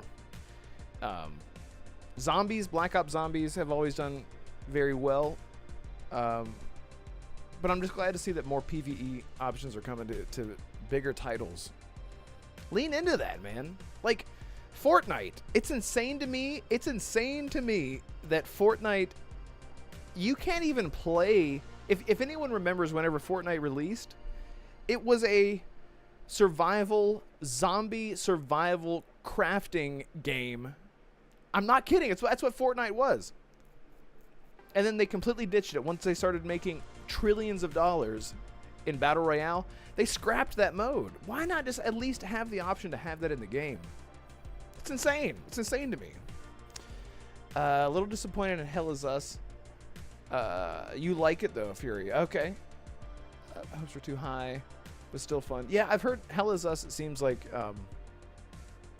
they seem really proud. I watched the trailer where the developers are talking about how they're so proud that they've made this experience very intentionally not holding your hand. They want you to look around. They want you to figure things out for yourself. And for someone, you guys know me, over the past few years, I have gotten into the Stalker series, which totally changed how I play games. Turning off the HUD in games, like it's literally changed the way that I play games. But for a Souls, I'm calling Hell Is Us a Souls-like, but for the type of game that it is, at least the type of combat that it is, I hope that it fits. I hope that it makes sense. But like Indiana Jones, you can play Indiana Jones. It's meant for you to solve puzzles and look around and press this stone and it opens a door, you know, that kind of stuff. I just want to see how it's delivered in Hell Is Us. And you guys have played it. I just played the first like 2.5 minutes and I was like, I'm tired. I can't do this. But yeah, what else? What else did you guys... Chrono... Well, we've already seen Chronos, but it was cool to see more of that game. Let me see. Bloodlines 2. Man, you guys. Vampire the Masquerade, Bloodlines 2. The first game came out in 2004. It's only on PC. You can get it on PC. It's if you have PC and you're good with keyboard and mouse, get the game. If you love RPGs. I use a software that allows me to play most PC games with a controller that don't have controller support. But so I made it work. Like I made my own custom layout for that. But that game was so ahead of its time. Bloodlines was. In 2004. 2004 was like that was like the Knights of the Old Republic, Bloodlines, Jade Empire. Like it was like in that 2004 to 2007 range where we had all these amazing RPGs that were so ahead of their time. 2007 actually being Mass Effect. But Bloodlines got buried. It was a PC exclusive and it remains that way. It's wild. But the Chinese Room are the developers, and they have been in development hell for years, man. Years they've been in development hell. And it got internally delayed. Like they had a release date at one point. I think that was public, and then it got delayed, actually publicly delayed. And then they switched development teams, and they had all this trouble. And it's just I am a diehard fan, as you guys can tell. But I am, like I was telling Assassin, it's just strange to me that we've heard nothing but bad news, and then we finally see a trailer and it's released in 2 months. I just feel like this is totally we need to release the game because our shareholders need a deadline after 2 delays and internal turmoil or whatever. But I don't think enough has been. I feel like a Bloodlines 2 really needs a showcase like a Cyberpunk, where it shows you what you can do and the elements and the sort of like how Outer Worlds 2 just did their showcase with character, the customization, the different builds that you can do, the way that you can approach different situations, because that is the type of game that Bloodlines is. It's very much like the Arcane games before Dishonored. Sorry, more of like a Dishonored game. Just the way that you can approach things so many different ways, lots of choice and consequence. It's just strange we haven't seen. I just hope it's good. I'm just glad that we're getting it, I guess. But again, it's a cult classic, so not a lot of people are paying attention to it. But I feel like people would have more interest in it if they did do more of a breakdown to show what it actually is. Because right now, for a lot of people, it just looks like a first-person action game where you are a vampire, and that's it. And it's not. It's, at least I hope the sequel isn't. I hope it's more of an RPG, but we'll see. And thank you guys again so much for hanging out. I don't know how many people are even here still, but I really do appreciate you guys hanging out with me. And thank you so much for hitting the like button. Every time I look down, I see that there's more likes on the stream. It really helps out. It's free, and I really appreciate you guys. Yeah, what else was there? Metal Gear Solid 3, yeah, that doesn't make any sense. That's literally releasing in 7 days? 8 days? What is it? No, wait, 9 days. I think it comes out, what is it, the 28th? 28th, yeah, 9 days. I'm so excited for that. Noise Mofo, that John Carpenter game, I want to see more of that. Tegan, I love John Carpenter, one of my favorite directors. What was the John Carpenter, what was the horror game? I've already forgotten. Let me look this up. Chat. Let's see. John Carpenter game. Toxic Commando? Is that what y'all are talking about?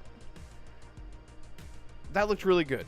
That looked like so many I think whenever studios try to faithfully adapt an IP and make it better, like for example, Left 4 Dead. We wanted a Left 4 Dead game for years and years. We finally got Back 4 Blood, which in my opinion is even better than Left 4 Dead. It's so good, and I think they stopped development on it because it wasn't as successful, even as much as people wanted it for years and years.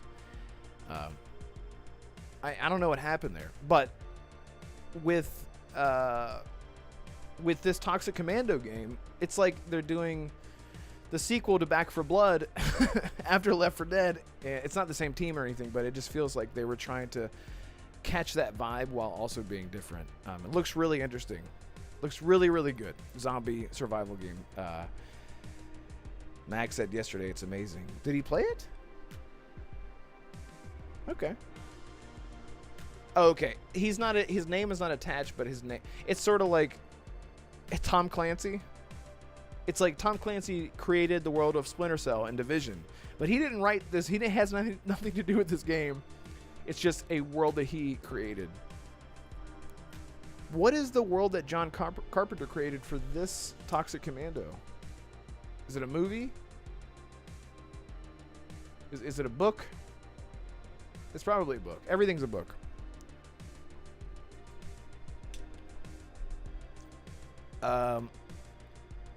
There was a lot of horror. What was the game?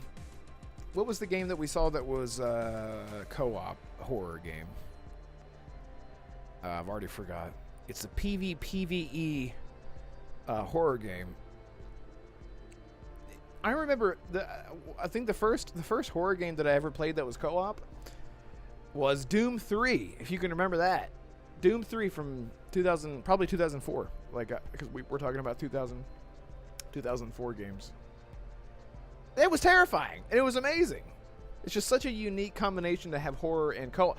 Dead Space 3, for as much as people want to hate on that game, I didn't play that game single player.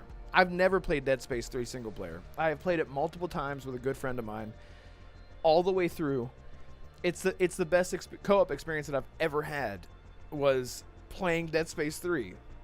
And I feel like without the co-op, I would have had the same feeling that a lot of people had they played it single player like they did with Dead Space 1 and 2. But it's incredible. It's incredible. If anyone has if you've never played Dead Space 3 co-op, just go in spoiler free. You can get it. I'm pretty sure it's on EA Play. If you have Game Pass, you might be able to play it for free.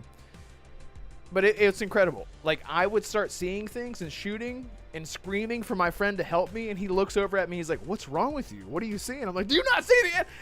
Guys, it's so good. It's so good. And then EA. Oh my God, Visceral Games got shut down. God, it's wild. It's a new IP. Carpenter hasn't directed anything called Toxic. Oh, I don't know, man. I don't know where it's from. Yeah, man. I can't believe that we're not gonna get a. I can't believe that we're not gonna get a Dead Space 2 remake. It's just like what I was talking about with Left 4 Dead.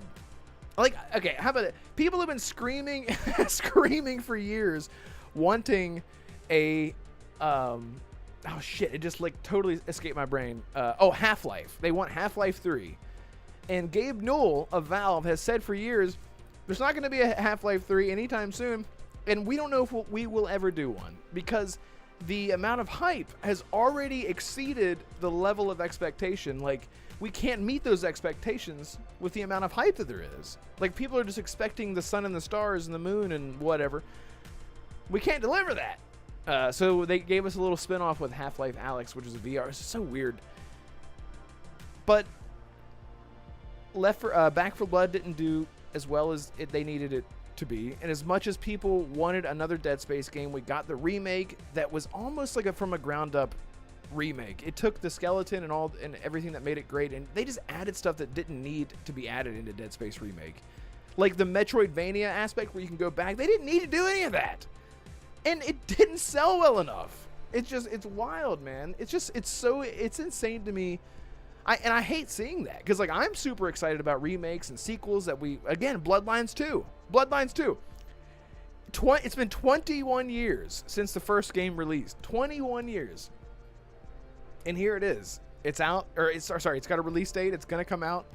And I do not think it's going to do well. I don't think it's going to do well, because it's so niche, and it's a cult classic. I don't know, man.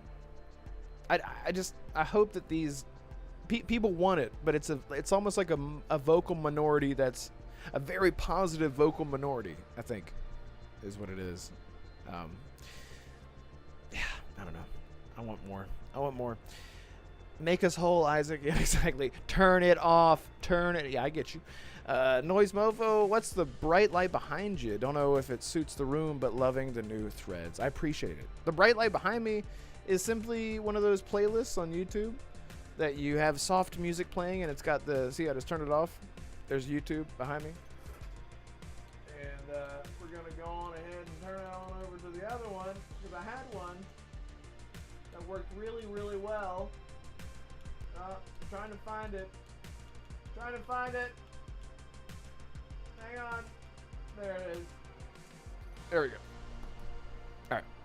That's a lot better. That's actually the one that I used to have. It's a Cyberpunk city, like the one in front of me here. But yeah, what else? What else were you guys excited to see? I can't think of anything right off the top of my head. I could look up a list. Maybe I should look up a list of opening night live 2025 games. They showed a lot of anime games, like back to back. And of course, I can't remember any of those names of those games. Let's see. Opening night live. Let me see if I can find it here. Nah, I don't really have a solid list that I can find. Or maybe I do. Let me see here. Yeah, I don't really have a solid list. But anyway. Wait a minute. No podcast tonight. Yeah, this is the podcast, because if we were to have done a podcast, I would have been sitting here for, let me see, 2, 3, 4, 5, 6, about 6 hours is how long I would have been sitting here for. So yeah, this is the podcast tonight. And I'll add a timestamp from the showcase until the discussion starts. That way anyone who missed this will just start where the showcase ends and Assassin and I talk about what we saw. And I'm sure things are going to develop over the week, so there's going to be a lot of news to come out that we can talk about next week as well. I've been so busy lately with real life stuff. It's why this channel has had hardly any content at all, because I've been so busy, and I'm finally caught up. Like I said, doing a big video that's going to come out soon. Worked so hard on that video. Really excited for it, and that'll sort of be like a soft reboot for the channel, where I'll start covering everything as much as I can. Even doing little update videos that are like 1 to 2 minutes long. Just anything for the channel.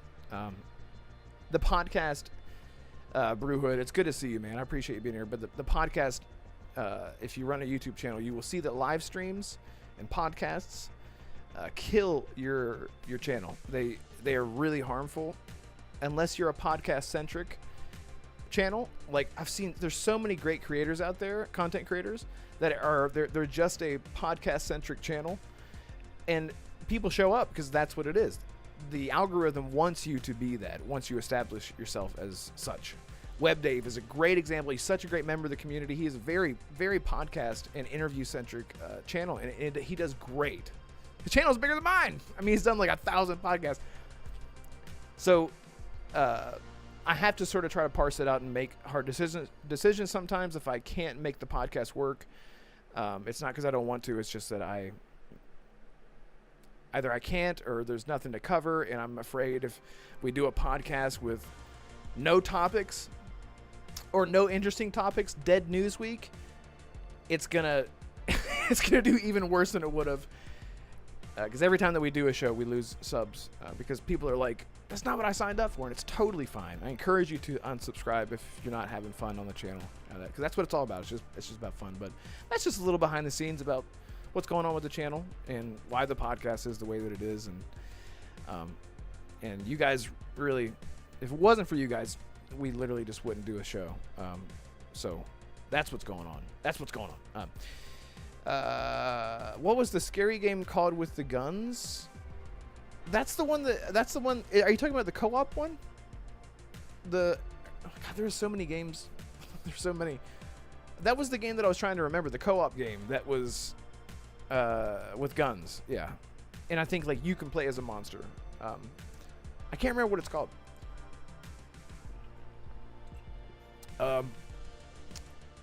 Noise Mofo, haven't been here much lately, but I hope life's improved greatly for you, brother. Thank you so much. It really, really means a lot. And you as well. Yeah, it's gotten a lot better, a lot less hectic. Let's see. T-Gan, that's why I want to do more live shows, but I suck at it. Nah, man, you can go back to the very first episode of this podcast and you can say the same thing. I suck at it. You know, you have to get out of your comfort zone to learn what to do, what not to do, what not to say, and how to approach, you got to get your energy up, and you really got to, it's what it's all about. I've had a podcast or two where I've not felt good, or I've just had a terrible day. It's really hard. That is a hard part for me doing podcasts, is keeping the energy up whenever I'm not actually happy and I'm pretending. Not really. Well, you guys know what I mean. Sometimes you just don't want to be in a good mood. You just want to shut down, hold it all in, bottle it up, because that's healthy. So don't be discouraged, man. Definitely try it. Just do it. Just do it. Just do it. Because if you don't do it, it's worse. It's worse than doing nothing, and that's what I can say about that. BT, definitely see ACG with these issues all as well with reviews and podcasts. Dude, whenever he separated, by the way, ACG, I love his podcast. Like it might be my favorite podcast. Besides, it's so hard to choose between XNC and ACG. But I just love the free flow of ACG. And he said the exact same thing, BT. It's funny. BT, didn't I see you in the ACG live chat a couple times? That was funny. And he talked about it. Like, every time that they go live, he would lose like 30 subs. And for him, he has over 1 million subs, but that's still a huge deal. That's like me losing a sub. Whenever I lose a subscriber, I look at the octagon of death on my phone. And I'm like, why? Yeah, because you feel like you're moving backwards. You put all this time and effort into content creation, and then you jump on and do a live show, and you're expect everyone's happy to see you, and you want to make people feel good and laugh and whatever, and they're like, unsubscribe. You're like, fuck. Yeah, I get it. It's a real thing. It's a real thing. And hopefully I never have to do that. Like, it's something that I hope I never have to do. But let's see, Tegan. I just do it through the browser. I don't have the proper setup. And OBS. Yeah, OBS took a long time for me to learn, man. So don't feel bad about that. And Jaffe's chat. Yeah, that's right. That's right. I was like, why am I here? Yeah, that was wild. David Jaffe. He's a character, man. He's a character. But yeah, I don't know what else to talk about, guys. This is I never do a solo podcast, but I don't know. Maybe I could do more of these. If you guys, you go check out Damarco in the link in the description if you haven't already. He does solo shows sometimes now. Mostly Holly is actually his co-host now, so go check them out. But sometimes he does a solo show, and I don't know how the hell he holds it together as a one-man band, but he does such a great job. Let's see here. I had one more thing that I wanted to bring up, and I already forgot about it. That was shown. No, see, we saw Onimusha before. I don't know. Did you guys hear about this? I'll have to find it. There is internal murmurs that Fable is not looking good, that the team expects it to be a 5 out of 10, but they're still going to work on a sequel. Did you guys see that? I don't believe it. Doesn't make any sense to me. Where's the ROG news? I thought didn't we get the official prices for the ROG Ally, the Xbox? Handheld, I mean. I thought it was like a 700 for one and 1,000 for another. Or maybe I'm confusing UK prices, because that's different. I don't know. Yeah, I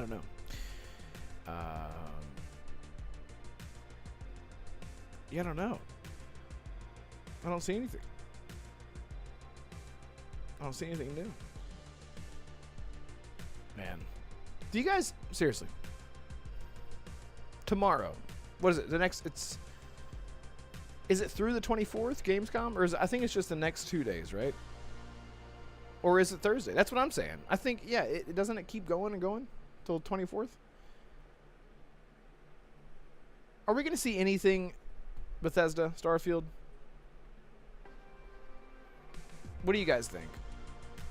Do you think this is the place for it? Because we're closing in on the end of the year.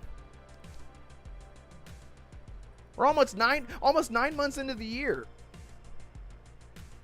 I don't know.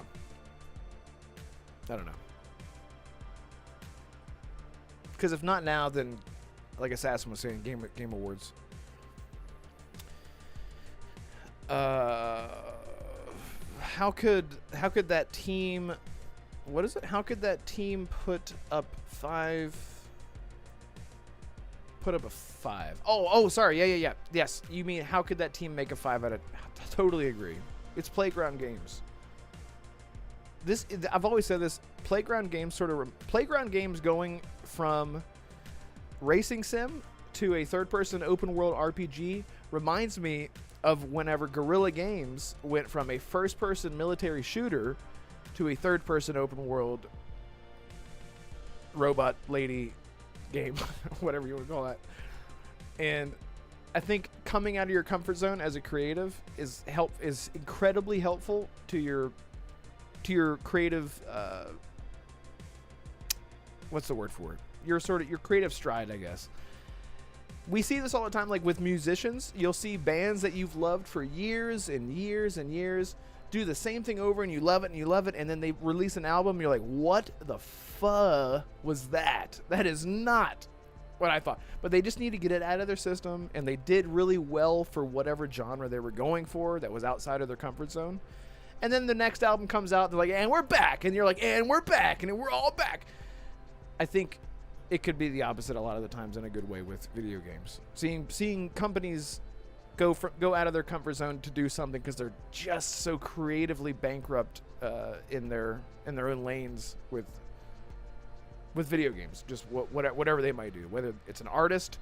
Imagine being like a visual like a concept a concept artist, and you work at Playground Games for 9 years, and all you've done is draw cars, in racetracks. You're like, I want to draw something else. I want to do something different. And I think that's really healthy for game development, because we always hear about like bad work environments and people not having, having all this inner turmoil. Like we just talked about Bloodlines 2 with the Chinese room. I think it's really healthy for dev teams to come outside their comfort zone, because then they're excited to be there. They're excited to do something new. I don't believe that at all with Fable. It's such a weird. It doesn't make any sense to me. So I'm with you on that. It doesn't make any sense to me. Microsoft has invested so much in Playground Games, and they're gonna knock it out of the park. They're gonna knock it out of the park. Yeah, I believe that. Thank you guys so much again for hanging out. I don't know what else to talk about, man. If you guys want to see me do more solo shows, I guess I could try. But again, we just talked about how live streams just totally screw up everything. Maybe I could fit a format into pre-recorded content. I don't know. But I guess I'm going to call it here. And guys, thank you so much. Thank you so much. It's been 3 hours of me sitting here, jabbering, and you guys make all the difference. Shout out to everyone that showed up, like Lotus Esprit and Damarco and RSJ Fan. Arcane. Shout out to Arcane. He just had a beautiful baby girl. So shout out to him. That is amazing. American Fury. I'm sorry if I'm missing anyone. T-Gan, Fuzzy Tomato, Noise Mofo, BT Maverick. All you guys are awesome. Really, really appreciate it. But hey, stay tuned. Stay tuned. That video, the big video might drop right now. No, not really. But stay tuned for next week's show. Thank you, Becca. Appreciate you. Stay tuned for next week's show. We'll be back, and it's going to be fun. It's going to be a fun time. Everybody should be back, and we can catch up on the developing news after Gamescom, because there's going to be a lot of stuff coming out. So we'll see what's in store. But thank you guys so much for being here. I'll see you next time. Goodbye.